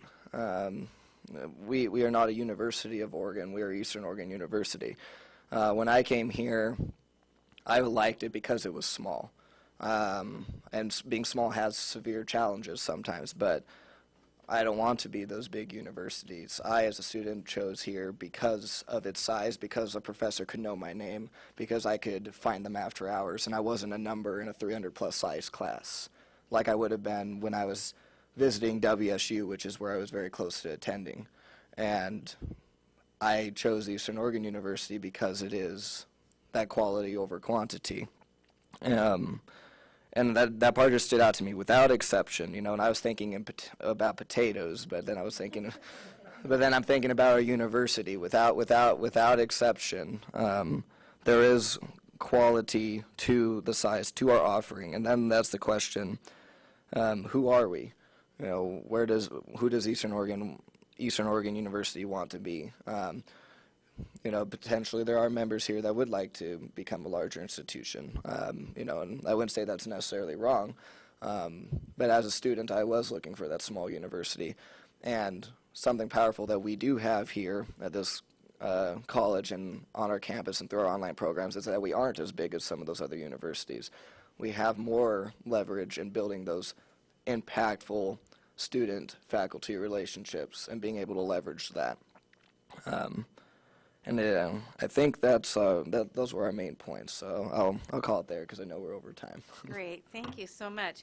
And as I was thinking about potatoes, if you're not in this big institution, and this ties into Colleen and Beanie's conversation, and we were having back there, and in a big university, those ones that don't fit the mold get thrown out. And in a smaller institution, we take those ones that don't fit the mold and we make it successful for them. So, yeah. And the scoreboard, of course, obviously, a football lover that I am, I thought that was great. And you will focus on your own individual, but we all know it takes a team to win the game. And so it'll take a team at EOU to win the game. So. Yeah, so we're running out of time. Thank you so much. I hope that, and like I was talking to Colleen and Beanie, I hope that it helps us all as a board understand the many layers of success that it takes to make a student feel successful. And it's not just a real easy fix. It's not just a real easy concept. There's deep, deep layers. And I hope as we all thought through this, we really realized how much of a teamwork it takes at EOU for each student to be successful. So thank you. That was fun. I loved it. We're running out of time, so let's take a really, really quick break. We don't want to cut into Tim's time. I'm very excited to hear what he has to share with us as well. So let's, 2 minutes. grab your drink, grab something and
Okay, so in the interest of time, we took more than 2 minutes, but there's always so much to talk about. It's really fun. And Nate and Peter and I decided we had a tavern conversation that we needed because it was going to take more time than what we had here. So I'm very excited. I wanted Tim to be able to I know we as a board, we hear comments a lot of times about, well, we're not sharing ourselves, what's our marketing plan, we're not out there doing what we need to do. And I think we as a board need to have some answers to that so that when people say that to us, we can go, okay, here's what we do know that's happening as far as the marketing piece of it. And I know Tim is extremely limited in funding that he gets in comparison to bigger universities or other universities. So I wanted Tim to share that. The other goal was a lot of times we get to know Laura's team, or we got to know Lacey's team. We don't have as much opportunity to get to know Tim's team and who he works with, and so he's going to share a little bit of that as well as what he's doing, has done, will be doing in the marketing realm. So, Tim? Thank you, Chair Martin and trustees. As Chair Martin pointed out, she wanted us to come and visit with you a little bit about what we do in marketing.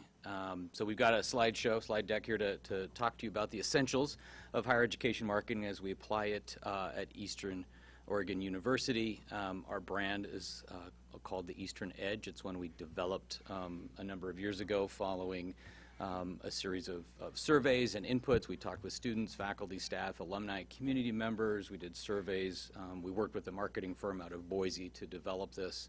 And we presented this back in about 2018 or 19, I think it was 18, to the Board of Trustees at that time. And we leveraged this as our wraparound for what we serve up to drive enrollments. So higher education marketing in 2023, I'd say for everybody in this room, it's not what you experienced when you went to college. It's not even what Deidre experienced when she went to college. It has changed. It changes annually. It changes monthly. It changes even daily in terms of the technology and how we communicate with all of our prospective students, whether they're online or on campus. You can see just the icons at the bottom of the screen are just a few of the tools that are out there. And some of them include things you might even recognize, right? If you recognize the second one in, there's from the left, that's Twitch. That's a completely different platform that 16, 17, 18-year-old students are using this day. That is something that's fairly foreign, probably to most adults in the room. YouTube continues to be a top platform for exchange of information and sharing that, what Eastern is about out there. So it's dramatically different. We serve an incredibly wide array of constituents. There's different modalities. We use a mix of traditional and digital techniques. Optimization is key, considering we don't have massive budgets. We also don't want to throw away money at things. We want to be optimizing what we're doing, and the outcomes are really focused on recruitment, particularly in higher education, and that's us. That goes for the University of Oregon. That goes for Southern New Hampshire University. So our marketing and communications team includes myself, but I am not the one that is running the day-to-day operations. That's this gentleman to my left. It is Justin Montgomery. He's our director of marketing. I'll point this out later as well in the presentation. We didn't have a director of marketing until 2020. This was a new position at Eastern Oregon University. This is not something that we always had somebody sitting around or kind of scratching their head wondering what they were going to do. We didn't even have a dedicated position just to marketing prior to 2020.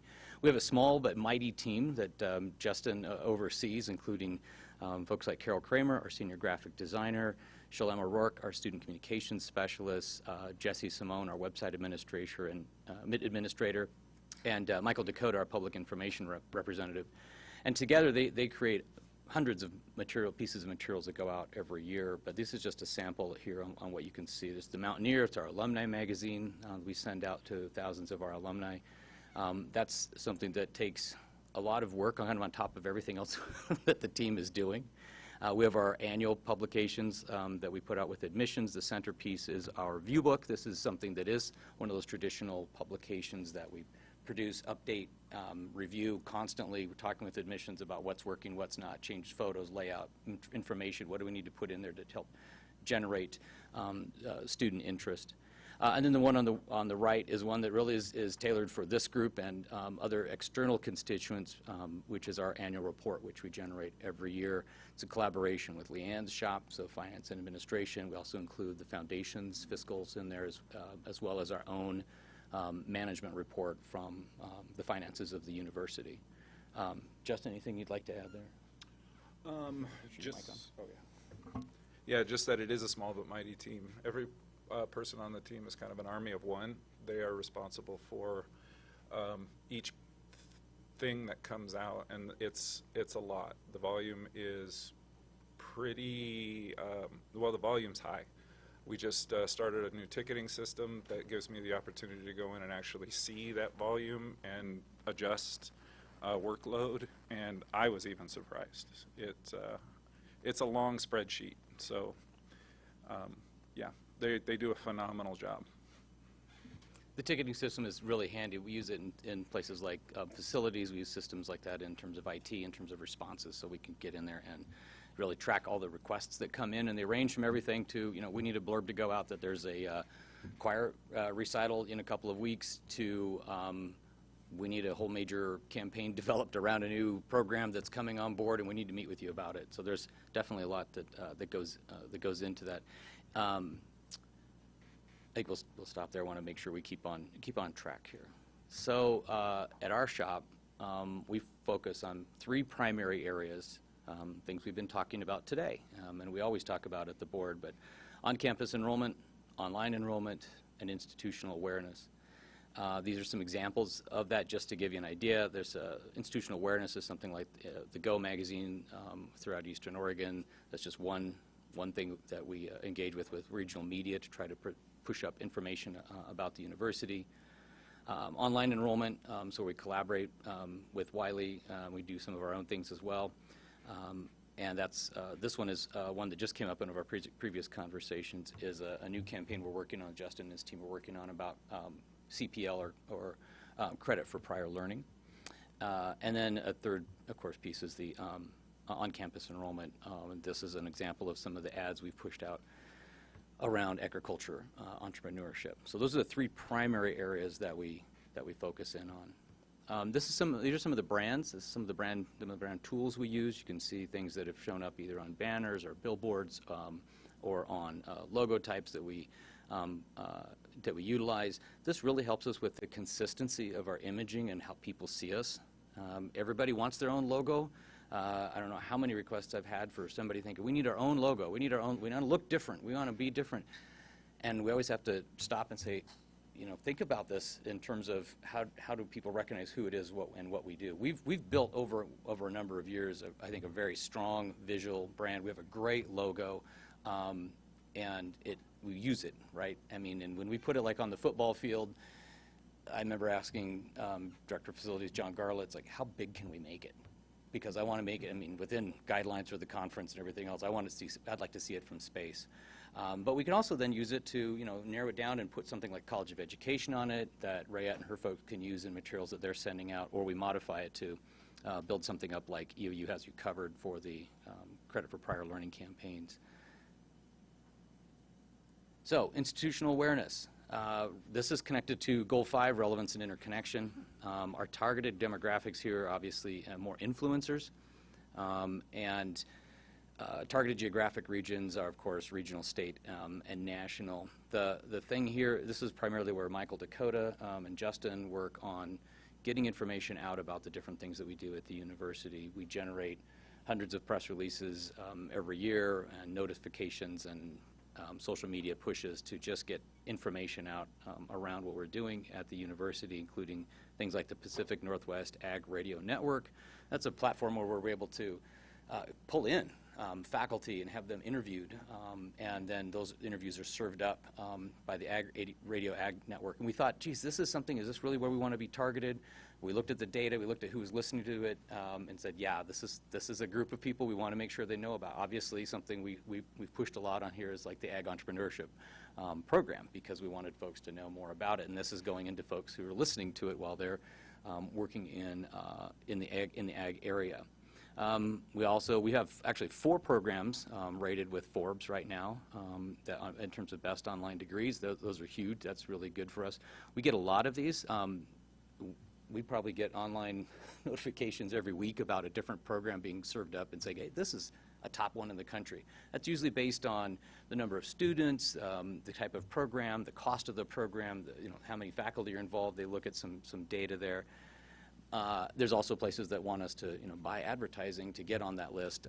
We generally don't do that. We like the ones where they say, hey, you've already made the list, and if you want to use, here's some information if you want to use some of our brand to talk about what you're doing. Things like Oregon Public Broadcasting, that's a unique platform in the state of Oregon because it is a statewide radio network, and it hits, again, a lot of influencers. We don't expect there's a lot of 16. We know there's not a lot of 16, 17, 8-year-olds listening to Oregon Public Broadcasting, right? But we know that mom and dad are, aunt and uncle are, and a lot of people listening to, Morning Edition, Evening Edition, all the other shows on there. And so if they hear about Eastern and they hear us talking about one of our graduate programs or a new academic program or what we do, say, maybe we'll go home and say, hey, son, daughter, cousin, nephew, grandson, have you looked at Eastern? I heard they have this really kind of cool program. So that's how we try to push into some of these other influencer areas. There's quite a list there that we could go through. Just anything I'm leaving out there we want to touch on? Yeah, it's important to note that the next 2 on the list, Diversity in Action and Portland Observer, are both periodicals that target culturally diverse populations, and we purposefully moved into that to showcase how the Eastern Oregon University is working on our DEIB efforts and diversity efforts by showcasing students and how we're serving those communities specifically through those students. So the Diversity in Action magazine, that'll be coming out next month, and the Portland Observer story is out. He's actually an online student, former military, African-American man, very successful in what he did. So, and plus an older, non-traditional student. So, we purposefully identifying those periodicals and sharing our story. So for online enrollment, we just had a long conversation around this a little bit earlier. I think one of the first things I would like to lead with that comes up, I get asked a lot, is whether or not we're engaged with Wiley and all the marketing they're doing. They're really a marketing operation for us, right? So just to clarify, they don't teach our classes. They don't advise our students. They are just on the front end trying to bring students into the funnel, which is a lot like we try to do with the on-campus admissions and advising teams. But we approve everything that they do. They don't run anything that doesn't go through our shop that Justin doesn't look at and be like, nope, we want to change the brand here. Nope, I want this language isn't right. Because also we know if we send it out and it's incorrect, we'll hear about it. We'll hear about it from our own faculty. We'll hear about it from our deans. We'll hear about it from folks like, that's not accurate. And what are we doing here? We need to fix this. So everything that they send out and that we work with in collaboration with them goes through our office and meets all of our brand criteria. Our target demographics in the online world are, of course, non-traditional students.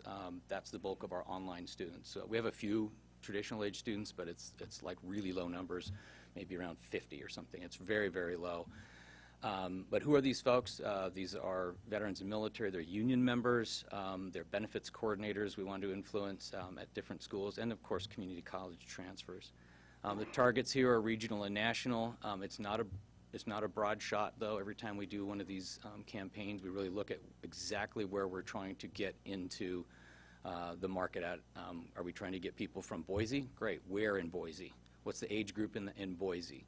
What's their background? What's their socioeconomic status? We're asking really detailed questions and trying to drive down into it because, as Justin will get into, there's a lot we know about you. There's a lot of things that we need to know about you.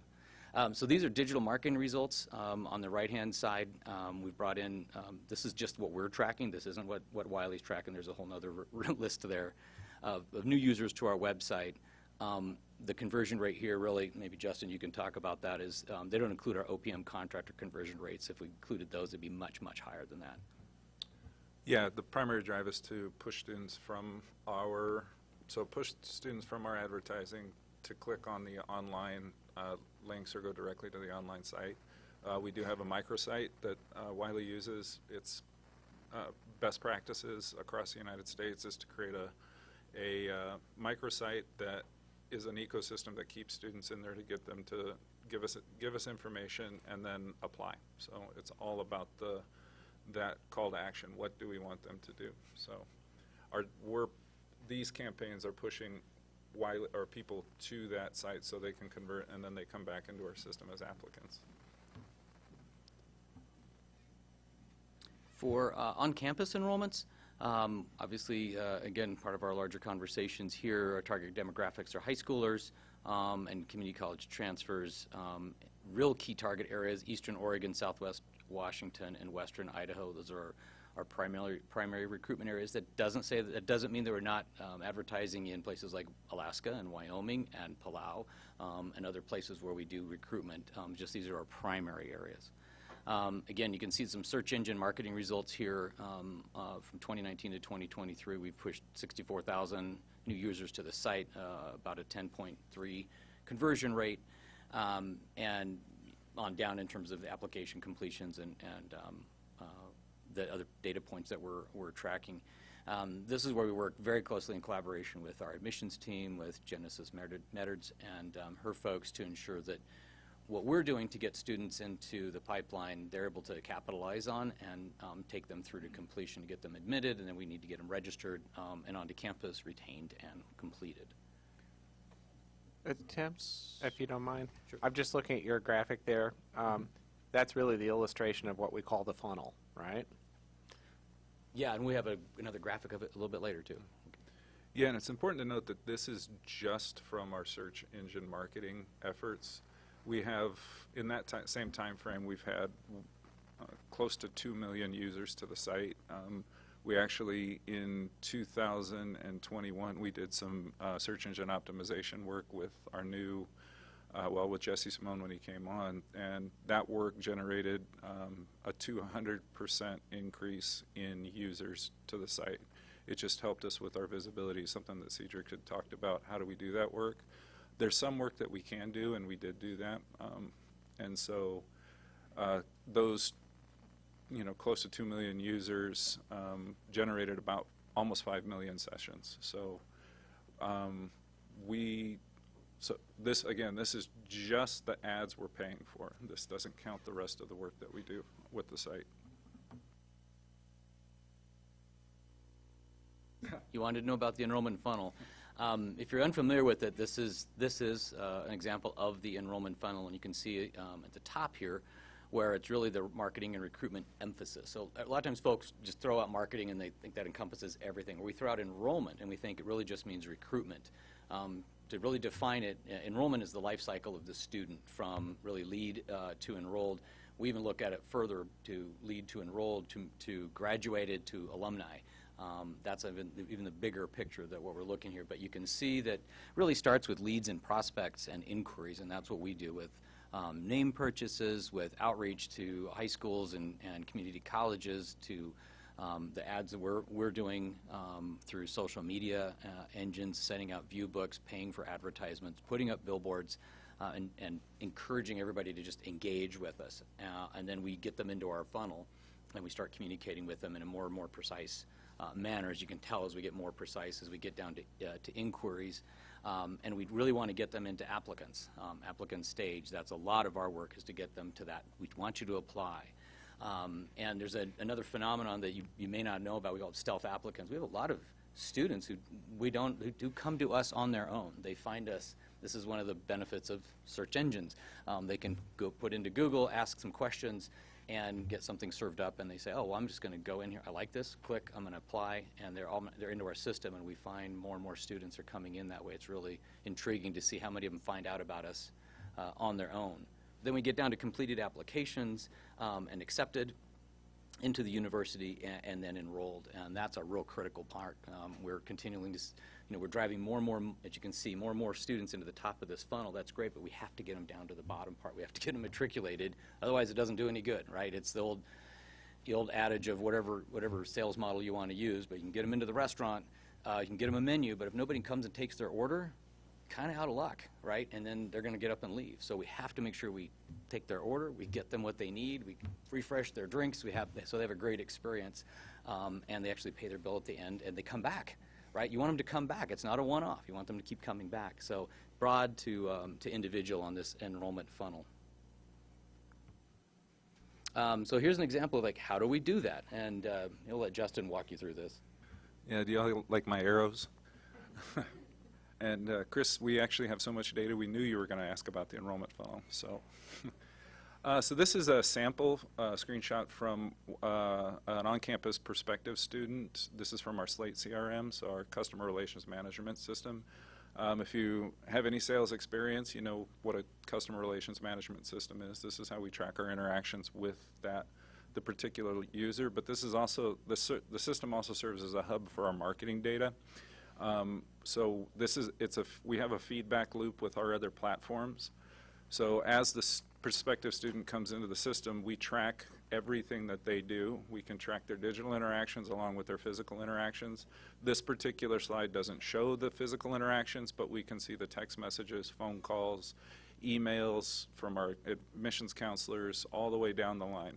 I picked this section, so this is actually, there's a lot of information on both sides of this because the students' journey, while we do have our framework of a funnel, the students aren't linear. So they'll come in at different sections of the funnel, and our job is to move them through that, kind of to norm their interactions and move them through the funnel in the most efficient way possible.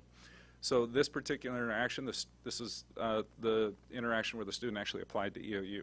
So you can see down at the bottom, it was November 1st, right around 3 o'clock in the afternoon. We sent them a message to say, apply to EOU. That was our email campaign. That also was accompanied by a postcard that went out. Then 18 days later, they saw an ad from us for our agriculture entrepreneurship campaign, and they clicked on it. So we can track the clicks on the ads. We can track the information that they provide. So the goal was to get them to the site and learn more about the process and program.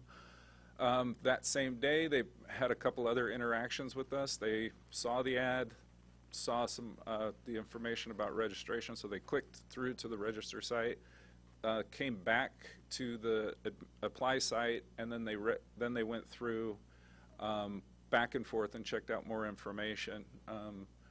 Up towards the top, you'll see it's the next day they clicked on the apply site and they applied to EOU.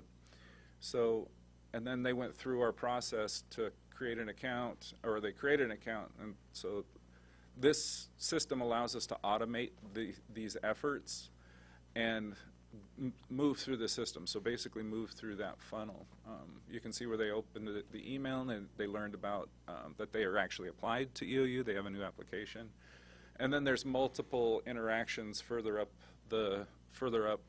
over the course of the next several months where our counselors, our admissions counselors interacted with them and move them to further on into the funnel to get them to apply or get them to registration status. So this is some of the information that we're tracking directly. So you can see we're tracking all their activities at the university, and that really helps us then hone in on what is it they're doing, what are our most visited pages, how do we optimize those pages so that there's good information there. We can track things like when did they get in the application, how long did it take them to get through the application, did they stall out on the application process. That tells us that, okay, is there frustration there? And if we see that as a trend over other applicants, we know that we need to go in and probably have a conversation around, is it too long, is it too short, talk to some students, get some feedback, and decide what we're going to do to make adjustments. It also tells us what's working and what's not. We're tracking these as we push these ads and these promotions out, whether or not students are opening the email. So if we can see that they're opening the email, great. That tells us a little bit more. We can see if they're interacting with it. But that takes us all the way through This is only a 20-day window here, but it takes us all the way through to completion, and we'll go beyond applied to admitted to when we receive their transcripts to then get registered. All of those interactions at the university. Yeah, we purposefully insert ourselves into strategically into key points, and those points trigger communications. So they trigger automated communications as we go through. So you want to talk about some more targeted demographics? I kind of had fun with this. Trustee Riel, you had opted in as a student to our to receive marketing and communications from EOU, and so one of the ways that we do that and send those targeting communications is we actually set a digital fence around buildings. So in this case, this is a fence around the address that you had given us. I don't know if that's the current address. No, you know. So this particular platform is called El Toro. This is their venue replay. What it does, and I'm going to get a little in the weeds, so don't worry if you have questions about it, please ask me.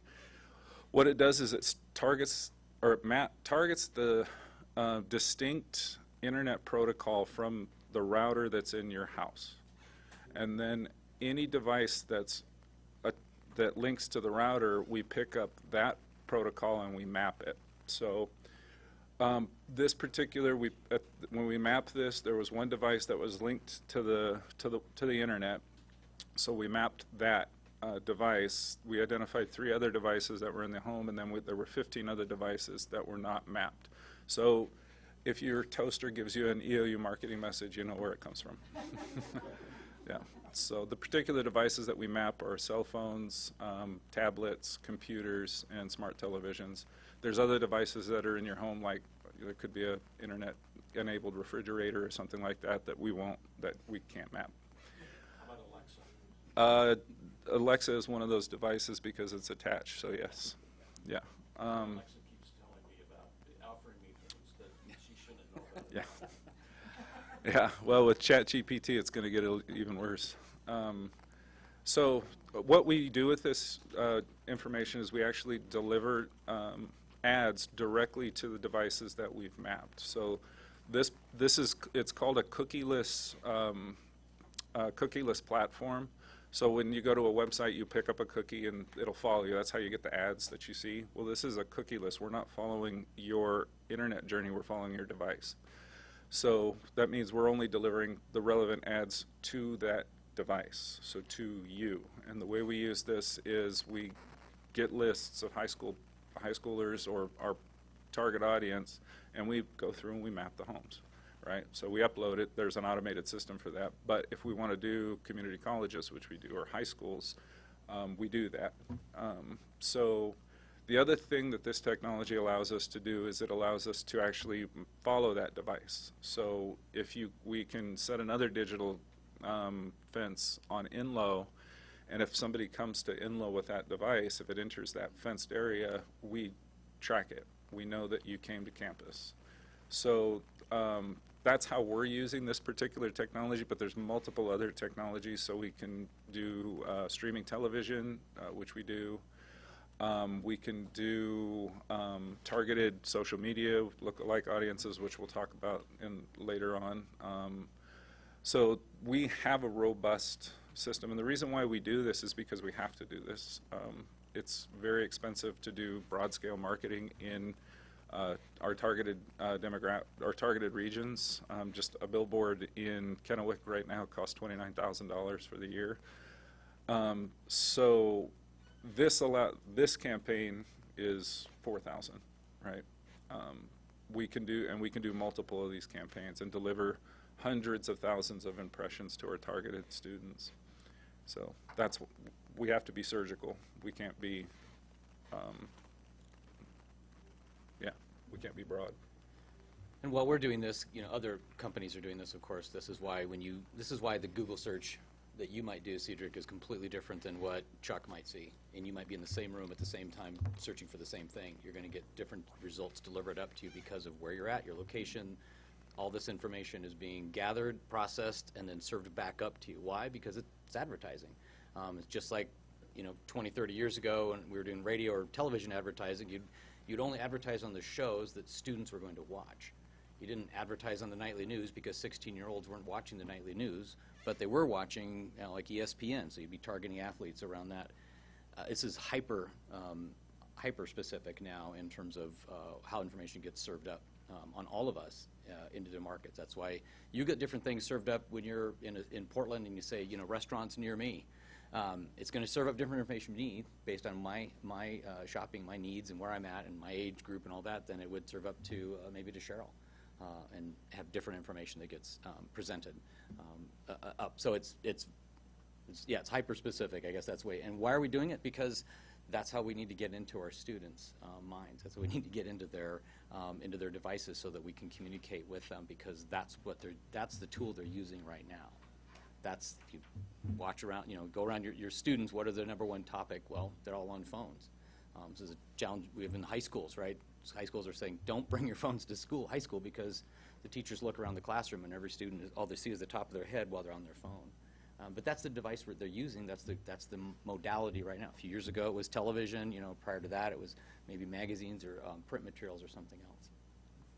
George, did you have a question? Yeah, Sorry, Trustee Mendoza. It's okay. I think a bigger question for me would be back to the original of, there was a time where we had 1,900 and now we're at 868 or whatever it might be, and we're still using Wiley, and they're using all kinds of and to me, part of it is I would love to know who was the student, or who were the types of students that we had in the past versus the same students that we have right now. And I guess I would speculate, kind of like what we have in brick and mortar when they're here at EOU, they're probably students from the region, or probably students from whatever we have in terms of our centers. They're probably students within the same footprint that we had 8 years ago or 7 years ago that you still have right now that are Pearson students or Wiley students, sorry. I'd love to know that kind of data, so that I know that kind of resource or strategy or tactic or thing that you're doing to create more, is it just hitting the same amount of kids, or the same types of kids, or the same types of areas that we used to hit before? But this is, I'll just say, a different approach that's a little bit more targeted, or definitely more targeted. But that kind of data to me would be important, so that when we make a decision, if we make a decision away from Wiley, that we know that we're going to probably be okay or not okay by making that type of decision. Because sometimes I think, are we getting roughly the same types of students or the same types of folks that we used to get? So I just want to differentiate. Wiley doesn't do on-campus enrollment marketing for us. We do the on-campus enrollment marketing. Wiley is going out and looking for students online. Those are, by and large, like probably 95% of them are non-traditional students. That's a completely different demographic. They may use some of this, but that's all their proprietary information of how they get in and serve up information to that specific target market audience, which is much different than what we're doing with like 16 to 22-year-olds for the on-campus enrollment. So we are trying to go after those students. That's what we use primarily our institutional resources for. I'd say candidly, if you're going to think we're going to do the same thing, I'm going to need an exponentially larger budget in marketing to be able to compete. And I'll show you some numbers later with Grand Canyon University and some of these other places that are in our backyard and taking away our market share. That's the biggest difference between 1985, 1995, 2005 than today, is the market share. It's competition. This is a business climate, and these are businesses trying to attract more students to serve up educational programs to them. So the market is much more dramatically different. 20 years ago, we didn't have University of Phoenix. It didn't exist. And we didn't have them coming in and saying, you can get these degrees. That ate into our online. And now we have also major changes in funding from the state and the feds, so that means that other schools, like our big sisters and brothers at U of O and OSU, are now trying to get more students out of our backyard. So we're in the model of really kind of, it's like when Walmart moves to town. What do the local businesses do? How do you differentiate ourselves? And that goes back to our value proposition, particularly for on-campus. But overall, with all of our students, what is it that differentiates EOU amongst everybody else? And we can't just say the same things that everybody else. We do market studies constantly to look at what other schools are saying. And even the biggest schools in the country are saying they have personalized attention. So how is our personal attention different from what they offer at University of Michigan? We have to dig into that and continue to offer that up. But there's a huge amount of competition out there. Are the students that we're recruiting back to our main campus or bringing into these funnels largely the same? Yeah, by and large, this is our traditional market areas: Southeast Washington, Western Idaho, and Eastern Oregon. We see a lot of those students. We're trying to continue to get more and more of those students, but we've also had to broaden our demographics because of the shifts in demographics and looking at students who are now, bilingual or coming more Latino populations, more diverse populations, but also students who have more needs for first generation and lower socioeconomic status. That's a big shift in our whole region, really, in terms of how much resources out there. We're not a robust timber-based, natural resource-based economy like we used to be 20, 30 years ago. So again, this is not the college that you and I went to. It's not Eastern that I went to in the late 1980s. It's different, and the market is completely different for us. So we also do a lot of mirroring when we're looking at new programs, where we take a look at the current students we have and where are we getting them from traditionally, matching that up with what's happening in that area. Can we go after more students in that region? One of the things we've seen, and that's why we're going more deeply into the Boise metro area, is A, growth in that area, but B, a lot of those students are the students that like to come to places like Eastern because it's 2.5 hours away. They can go home on the weekend, do some laundry, have something, a home-cooked meal maybe from mom. But it's far enough away that mom and dad don't show up unexpectedly. It's that I can get away, but I'm nearby. Students like on campus, on traditional campuses, like to go maybe in about a 2 to 4 hour radius away. The majority of students, some of them like to go way further away and I want to go to Georgia and go to school. Sure, but that's a smaller percentage. I had a question. Yeah, and the thing is these technologies allow us to deliver specific messages to those specific audiences. So we do. Oh, I said these technologies and the way that we're marketing for on-campus students is they allow us to deliver specific messages. So a student that's in Boise will get a different message from a student that's in Kennewick because the value offering is different.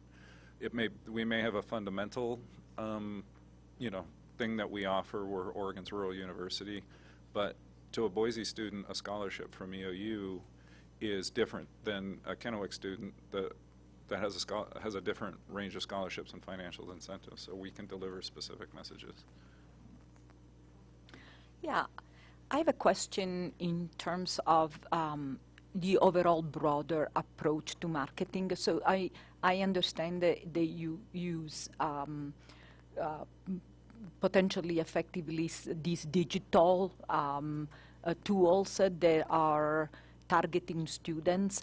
But I think a lot of recruiting also can happen, as we have already said, I'm kind of repeating myself, but through the connections, so the personal connections, like the personal connections with people, let's say, at the community colleges for transfers, or the high schools teachers, or principal or superintendents and things like that. So to which extent do we put an effort to reach to these pockets of population, not just based on, the email or finding the home address or something, but more like connecting to people that have really the influence on the students to tell them the story of Eastern Oregon University. I don't know if I'm making sense with my question. Certainly, yeah, yes, and Trustee Cavanato, that's the recruitment component.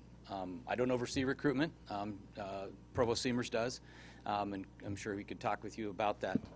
However, so we do the marketing for it. I can tell you from what I do know, we actually do that. We have faculty who go out and visit with community colleges and talk to them about the programs that we offer up in specific areas. We've done that with health and human performance as an example.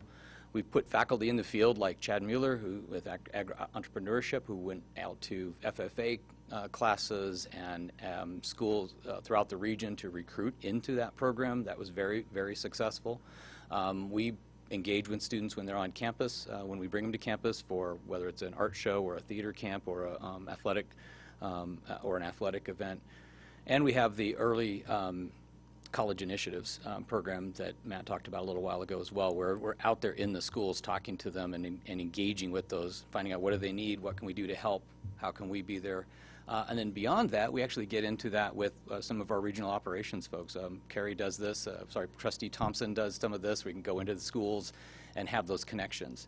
That's probably one of the most important parts with our regional outreach and innovation folks, is that we have people that can be embedded in those communities to be right there to help out. Even though they may be primarily working with online students, they know, that Mr. Tom from Burns is their go-to person. I mean, I know over the years, Trustee Cronin would tell me about, students would come in and say, I'm not an online student, but my mom knows you, and she said I should come and talk to you about what should I do here, and we can guide them into a path, right? So here's what we can do to help. Here's the person you need to talk to. Here's the next step you want to take. So there's a lot of that engagement that goes out there, and of course the admissions office and the admissions counselors are out there constantly visiting as many schools as they can to get into those conversations, not only with the teachers and the students, but the guidance counselors and the leadership in those communities. And then finally, last step is that President Ryan will be joining regional superintendents in a number of meetings too, to have engagement opportunities to visit with them about what and they've asked us, they've wanted us to be there, and we're happy to join and go to those meetings and find out what else we can do to help make better connections to those. So I'm just touching on the recruitment things. I know my colleagues in, like I said, Genesis and her team and the ROI team, they could go into way more detail than I can right now. Maybe that's something for a little bit deeper conversation if you'd like to learn about it in the future. I think Tim is showing us how involved they are in their department, and we're out of time for that now, so we're running into Tim's next presentation. But thank you, Tim and Justin. It just shows how many layers of this aspect of our university there are as well. Yep. And creeps me out, I'll just be honest. And I worry about this lack of privacy thing. Wow, that's why I think my computer says, when it says what's the closest Kmart to you, and they say Scappoose, I don't tell them differently.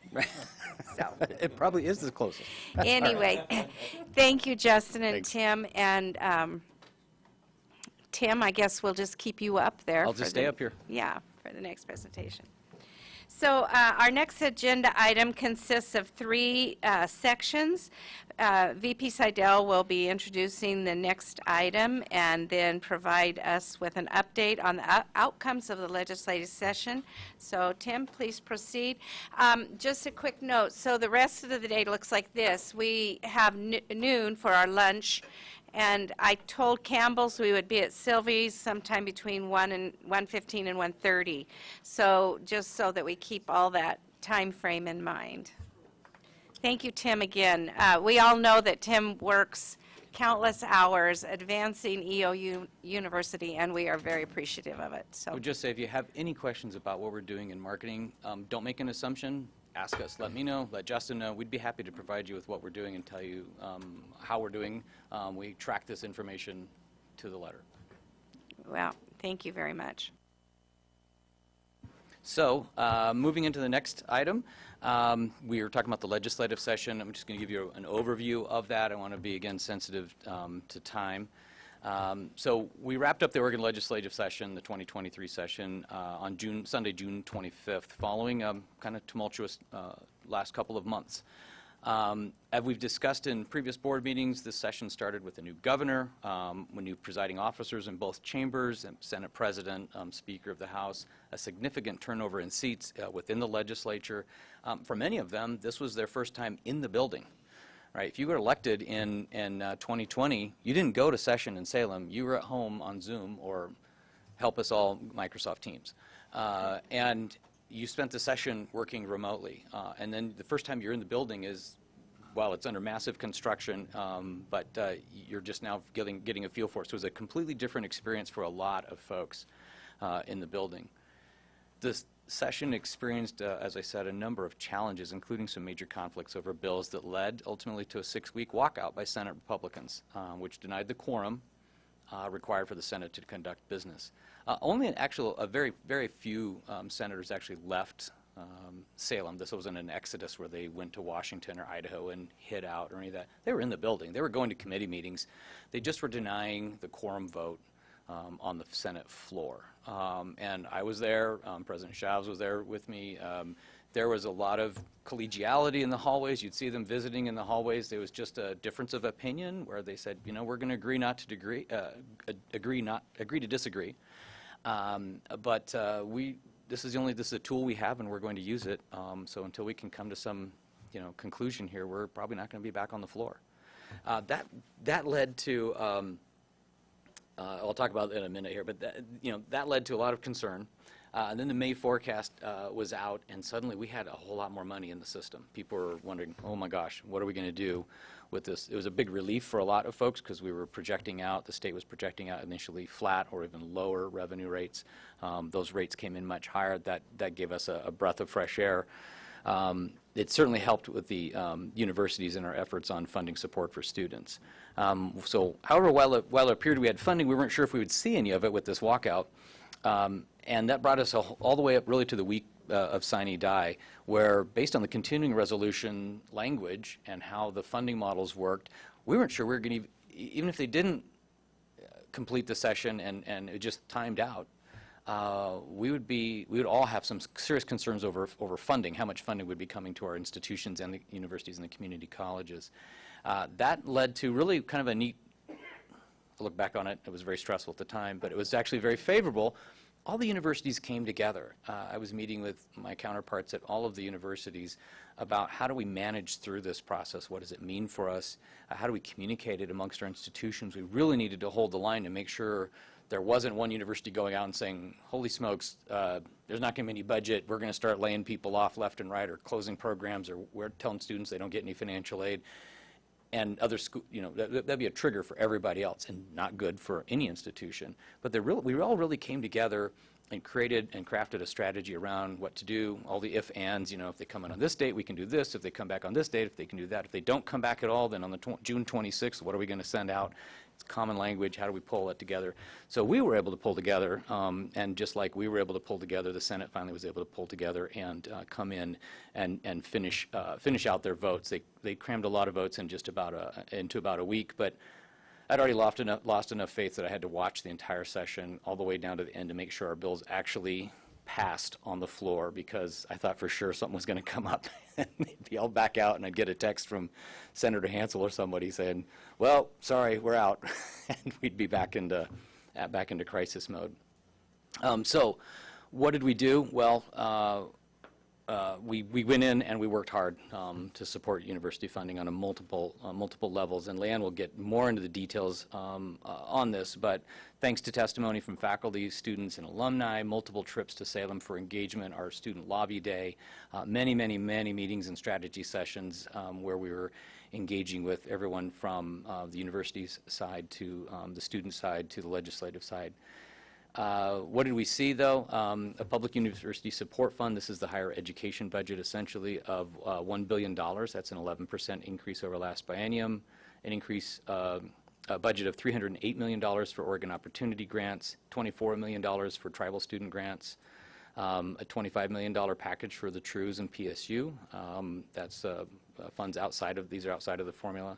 Sports lottery resources that help our athletic programs. Capital improvement and repair budget of $100 million. We're kind of waiting to see, I think, how that gets all going to be parsed out to the institutions.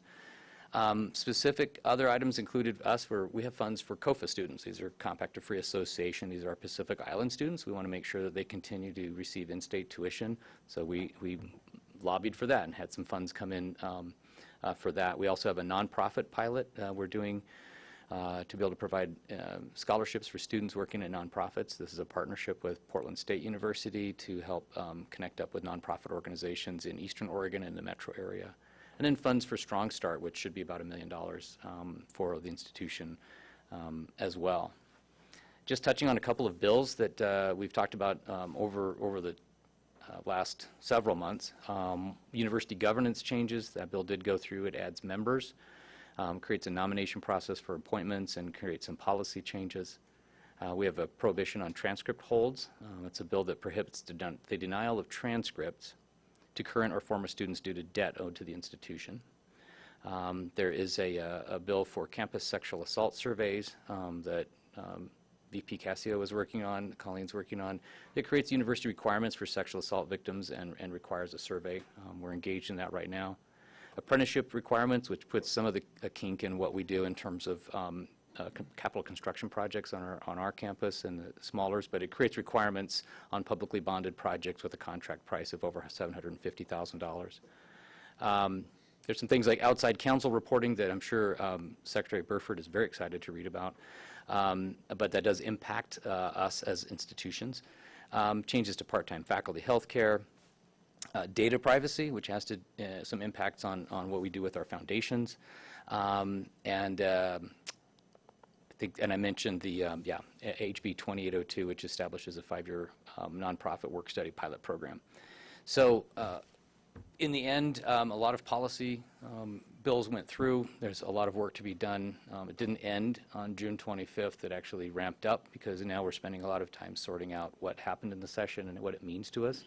For example, next week, Leanne and Matt and Colleen and Beanie and I will be going down to Wilsonville to meet with our counterparts at the technical regional universities in Portland State and the Higher Ed Coordinating Commission to find out how we're going to divide up and utilize this $25 million fund that we advocated for a lot. We spent a lot of time on that for resources that around financial sustainability for all of the TRUs and PSU. That's just what we have to do to get these resources in so we can use them to keep Eastern Oregon University moving forward. So I'll stop there, and I think Leanne, she's going to explain what we're going to do with all the money. Oh, yay. Thank you, Tim. For those of you I haven't met, I'm Leanne Case. I'm the interim Vice President for Finance and Administration. I think that's the first time I've said that, so a little stumble there on this new title thing. I'm going to walk you through the numbers that Tim just talked about. It was a good session for us. Unfortunately, I have to be slightly doom and gloom. These numbers don't translate to a whole lot for Eastern in the long run. There's a lot of one-time funding in here for us. There's certainly some things that will shore us up going forward. We still have to execute on a lot of things. So as we talk about $1 billion or $100 billion, $1 billion dollars, that's for all the OPUs. So we get about 4% of that going forward. We don't think you have to remember every single number that I'm going to show you. Trustee Stevens and I talked earlier about doing some orientation for the Finance Committee going into it, so we didn't have to do a lot of this during our first committee meeting, but we'll go over this a lot during the next few months. So Pepper's running the show. Can I ask just one question before you start? So biennium is for 2 years as opposed to 1 year? That's correct. Okay. Yep. Thank you for that. Anytime you have questions like that, please stop me. And we will work through some primers and glossaries for all of you as well as we go forward. So you can see these are the numbers. The Public University Support Funds, this is where we talk about our student success and completion model. That's the model where we actually get our distribution funding based on the student credit hours that Oregon students take. And the completion. You heard Chair Martin speak to the completion and how important that was. All of those things flow through that SSCN, the Student Success and Completion Model. What we're anticipating we would get is $48 million for the biennium, which is the 2 years. Oregon splits the funding into 49% in the first year of the biennium and then 51% in the second year of the biennium. We also go through every fall what's called a true-up process because we don't know what our funding is really going to be because the model looks 3 years back. So we have to wait until we find out from 22, 23, those student credit hours that were and the completions for that year. So in the fall, we get this true-up. So our numbers are always changing until that point in time, and that happens every year. So this $48 million that I have here will change again. It's just the function of how we get funded. COFA, Tim mentioned our COFA students. This is great for us as we move forward with that population of students. It bridges the gap between in-state and out-of-state rates for those students. It's on a reimbursement basis. So if we spend the $1 million over the biennium, we will get the $1 million. If we don't, there's possibility that it would roll forward into the next biennium. That unfortunately all resides on Tim's shoulders to continue getting us that funding. We did set this up because the model looks at the 3 years trailing to make sure that by the time this funding runs out, those students would actually be included in the model. It's new because they're not Oregon residents, so HEC has to figure out really the mechanics behind that and how that's going to work. But they gave us enough time to be able to get them fully into the model before the funding ran out. So that was good news. It's the Compact of Free Association. It's the agreement between several Pacific islands with the United States government.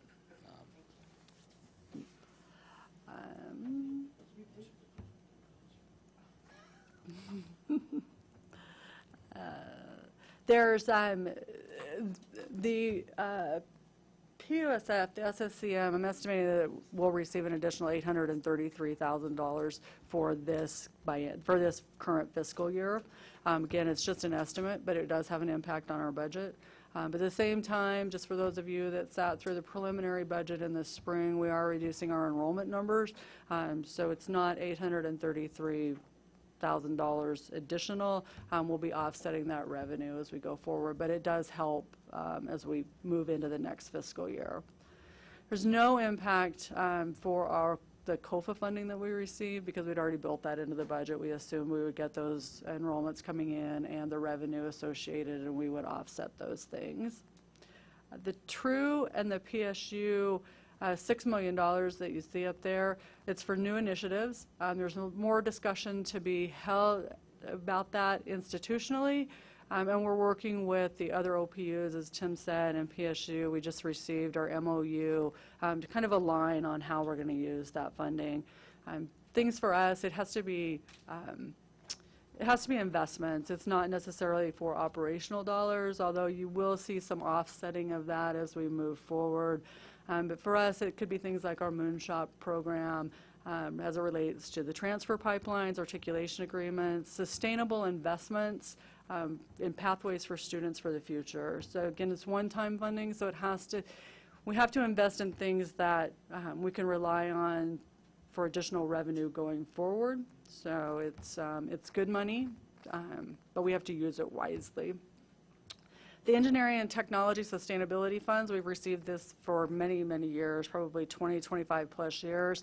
There's no change to our budget. We've built it in for every year that we've had it. The funding model is based on a formula. Dean Geisinger and his team works to provide us the numbers on research. We use it at Eastern to support our computer science program. If we lose that funding, it means we would have a larger gap of about $174,000 in our budget. So it's important. You might not think that it's a large amount of money, but for Eastern, $175,000 is impactful for us. So we like that. Additional pieces of the revenue and the funding model. Sports lottery, we receive funding for sports lottery. This flows through intercollegiate athletics. It's a little bit of a bump from the prior year. We're getting $211,000 more each year of the biennium, so that's good news. We use this, athletics really uses it for our student athletes. There's some formulas and caveats behind it. She uses it on scholarships. This may give us some opportunities to use it for some operational funds and additional scholarships for students, which can help offset our fee remissions. So we may see a small impact on the budget where we can utilize these funds in lieu of our traditional education and general funds. So that's good news. We'll be working with AD Weisenflu over the next couple of weeks to figure that out, and you'll see the results of that when I present the final budget in the fall. The bigger pieces, Strong Start funding. For those of you that have been on the committee, the Strong Start funding has been a grant. Those grant funds were fully utilized as of June 30th. the state's come in and provided the additional money for additional Strong Start funding. At Eastern, we use it primarily for summer bridge programs, which is has been used for English writing and math, an overall introduction for new students to Eastern as well as the community. It includes cultural events and engagement. Students receive credit, and under the grant, they actually received the funding for their tuition in addition to that. So some work to be done there on how to utilize these new Strong Start funds to the best of our ability. And we've typically used it to create the bond and relationships for those students to draw upon during the year for retention purposes. So its model was previously built on Beanie's Kickstart program for new students coming in. So a lot of credit goes there, as well as to Dean Lau's work on our Strong Start programs. State Energy Loan Program, those are pass-through dollars that we get. State gives us money for state-issued bonds, and we pay them back. It's mechanics. Doesn't impact us at all. To mention the pilot program for the nonprofits and internships, it's a great program. It's not a lot of money, but I would say that the enthusiasm during session was amazing. And people were just over the top about getting this money funded for us and for PSU to do these internships. Have a small impact. We currently budget $50,000 for internships at Eastern. A lot of that funding has come from the business differential, so we've funneled some of that to business students specifically, but then broadened it. So the Career Services Department has expanded that, and now they'll be able to use that as well. So we'll have the opportunity to either offset that $50,000 with this funds, or a portion of it, or not, or just to invest $200,000 in internships going forward. But it's people are very excited about it. And finally, our capital renewal and improvements, the $100 million that Tim mentioned, we get about 4.5% of that. It's based on a formula based on square footage of usable space as well as density. So they take into account the number of employees we have as well as the number of students we have. It doesn't translate all that great for Eastern. We still have what we used to call deferred maintenance on our buildings. We still have a lot of work that we need to do. So we had $4.2 million last year. So we'll probably see, or last biennium, we'll probably see around that for this year. It doesn't take long to be able to use up those funds.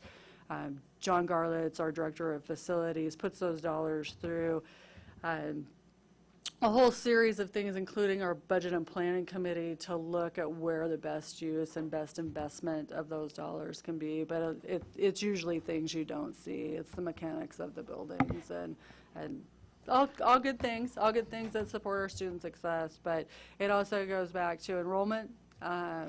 Because of the density, enrollment drives even this pot of funds. So we just can't talk about enrollment and increasing our enrollment enough around campus.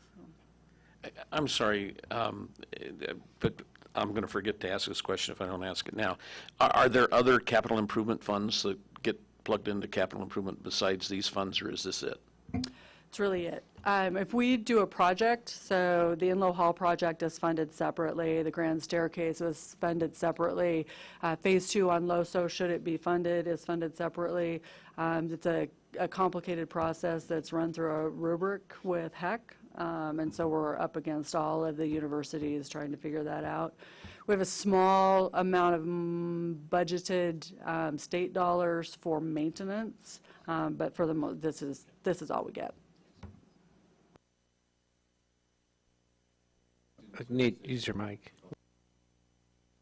With student services, there is some money set aside for facilities improvements?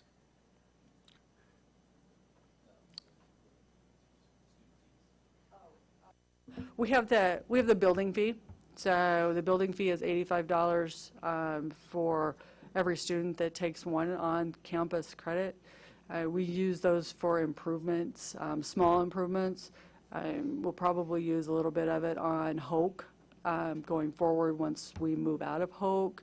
We use it for Quinn for some of the non-state funded buildings and stuff is what it goes to. Things that are really buildings that students are housed in, which beyond the academic side of things. You know my favorite question? My favorite question is, where in this formula is the $1 million that House District 57 students, that EOU was awarded for House District 57 students?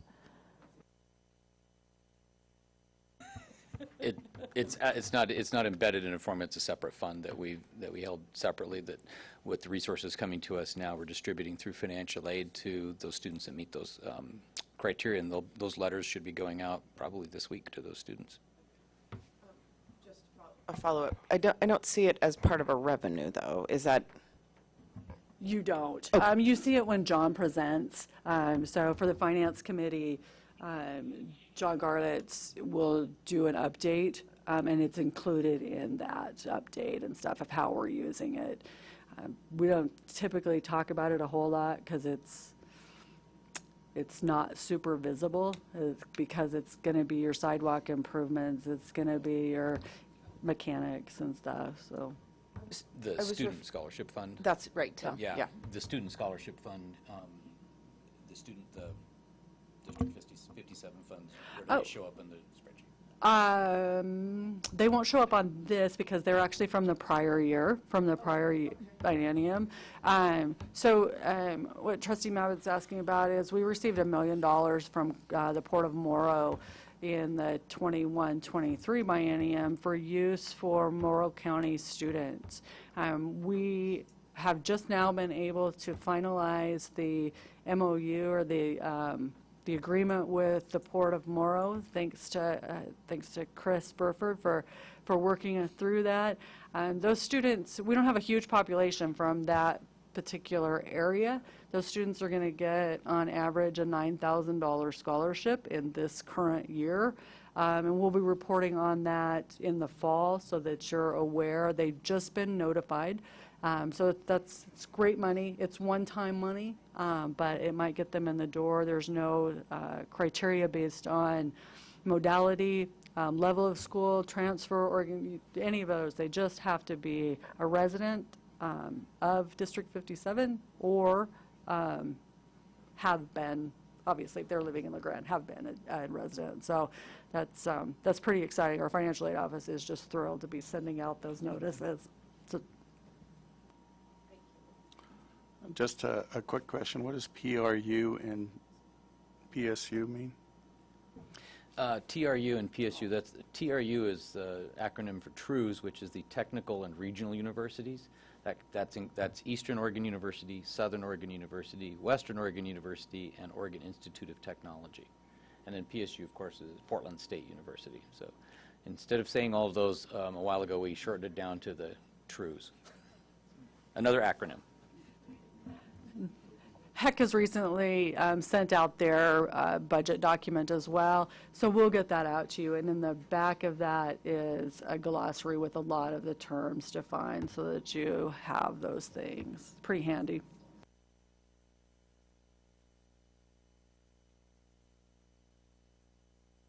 All right, I'm up. Thank you. I think I can do this in this amount of time. The opportunity during transition and change gave me the opportunity to kind of pivot academic affairs and how we do enrollment reports. So over the summer, I worked with Dr. Jelaine. He's the Director of Institutional Research. We're just going to call him Reza today. I'm sure he's watching right now. I asked Reza, I said, how can we create a version of what we know as an enrollment report versus what we knew? And so in a conversation with him, I asked him to reach out to the incoming president and asked him to ask Dr. Ryan, what would you like to see in an enrollment report? And so with feedback from President Ryan and careful analysis of previous enrollment reports, working together, we came up with a new form of an enrollment report which we'll be talking about in a minute. This enrollment report also has kind of slowly evolved a little bit because you've got to tweak it a little bit. You've got to chisel the edges, make sure it's good, it's comprehensible. And then we've seen some kind of new additions to it. Like one of the catches that we didn't catch, Reza and myself, was maybe there needs to be summer on this report that goes out weekly. And thanks to Dr. Ryan, she discovered that. So a little bit about the report. It's a high-level comprehensive enrollment report that has evolved from its older version, from what you've seen if you've been a trustee up until now, with a stronger focus on new application updates and into fourth week enrollment predictions. The new report separates application statistics for on-campus and off-campus students online, presenting quantitative data alongside qualitative descriptions and individual stories for each data set. To gather information, the IR Director, Reza, collaboratively collects reports from other offices on a weekly basis using online tools, specifically Google Docs. Each director shares their report by the end of Wednesday, and Reza evaluates the final report before sending it out to myself, the Office of the Provost. To read the report, one should analyze the updated application statistics, observe the end-of-week enrollment predictions, and explore the individual narratives provided for a comprehensive understanding of the enrollment trends and student experiences. In addition to the methods, two models of forecasting are employed for the enrollment report. Into fourth week fall predictions, this model utilizes current fall enrollments, which you'll often see SCH, which is student credit hours, and you also see ELO, which is, or EOT, end of term. Previous year's enrollment numbers at the same week, and total SCH enrollment numbers at the end of the fourth week for the previous year. By analyzing these data points, the model calculates the end of the fourth week prediction for the upcoming fall term. Tableau is a forecast model we use quite a bit to analyze and review forecasting algorithms, which are leveraged through Tableau. And we use historical enrollment data to predict the enrollment trend for the fall end of term, or EOT, as you might see listed above up there. The model considers past enrollment patterns and uses Tableau's forecasting capabilities to generate projections for the fall EOT. The IR department has confirmed that the difference between the EOT and the end of the fourth week data is not statistically significant. That's an ongoing work in progress. And this ensures the reliability and accuracy of the predictions made through both forecasting models. So as you can see right up here, make sure you can hear me, is the forecasting numbers provided indicated estimates for various years, 2022 to 2027. These estimates are obtained from Tableau, as I just previously mentioned. And so you can see right now, trending 2020-22, 29,044 into 2023, 29,367 of student credit hours. And we can, what Tableau is predicting right now is we can see a proliferation or growth to those numbers, that students are taking more student credit hours throughout the process. That doesn't always say that enrollment's increasing. So to kind of encapsulate what you see and where you need to understand why are students taking more credit hours, is that because of gaps in advising? I'm not saying it is, but it could be something like that. It could be that students are getting more intrigued with other courses and they're starting to compile courses, maybe on their degree plans. We don't know. We're going to keep working through that as a kind of an analysis that we're going to be completing this year. In the enrollment report, our enrollment management weekly report, right now the total number of admitted applicants for fall 2023 is 1186. We have a decrease of 359 admitted applicants from the previous year, fall 2022, at 8 weeks out, which was 1545. The total number of confirmed applicants for fall 2023 is 362. We have an increase of plus 64, and N equals plus 67, sorry about that, confirmed applicants from previous year, fall 2022, at 8 weeks out at 295. 8 weeks prior to the start of the fall 2023 term, we have received a total of 379 registrations from new applicants, both on campus and online off campus. This indicates an increase of 14 registered applicants in total compared to the previous year's fall term, 2022, which has a total of 365 registered applicants at this time. 8 weeks prior to the start of the fall 2023 term, we have received registration from 48 new transfer applicants. This indicates a decrease of 4 new freshmen compared to the previous fall term at this time, which had a total of 52, which could continually grow over this time up until students start taking classes. 8 weeks prior to the start of the fall 2023 term, we have received a registration from 35 new graduate applicants. This represents an increase of 23 registered applicants compared to the previous fall term 2022, which had a total of 12. 8 weeks prior to the start term of 2023, we currently have 4 non-admit applicants. This number has decreased by 1 applicant, so you can see that's not a massive decrease there compared to the previous year's fall term, which was a total of 5. 8 weeks prior to the start of the fall term 2023, we have received registration from 10 post-baccalaureate applicants. This has not changed compared to the previous year's fall term. So we're starting to see a little bit of fluctuation and decrease and increase as we continue to look at this report. I will give you access to this report post this meeting, and I talked with Pepper to this meeting that she's going to send this out electronically. And so I recommend that if you have questions, we can do a couple things. We can save those to the next board meeting, but if you have specific questions and you want to work through them with going through the board secretary to the president, I'm supportive of that, so that because she has an understanding of this report. Some future things that we're working out towards enrollment, we're looking at other modalities of how we look at enrollment across this campus. And to do that, Rez and I are trying to look at other opportunities that are kind of out beyond our understanding of providing abilities to understand enrollment at the institution. So this is kind of a big opportunity for us to kind of freestyle a little bit. And I had a conversation with Rez, and I said, do you think, have you and your previous experiences or institutions of higher education have ever looked at utilizing artificial intelligence at looking on how we do some of our enrollment metrics or how we look at how we admit students across campus?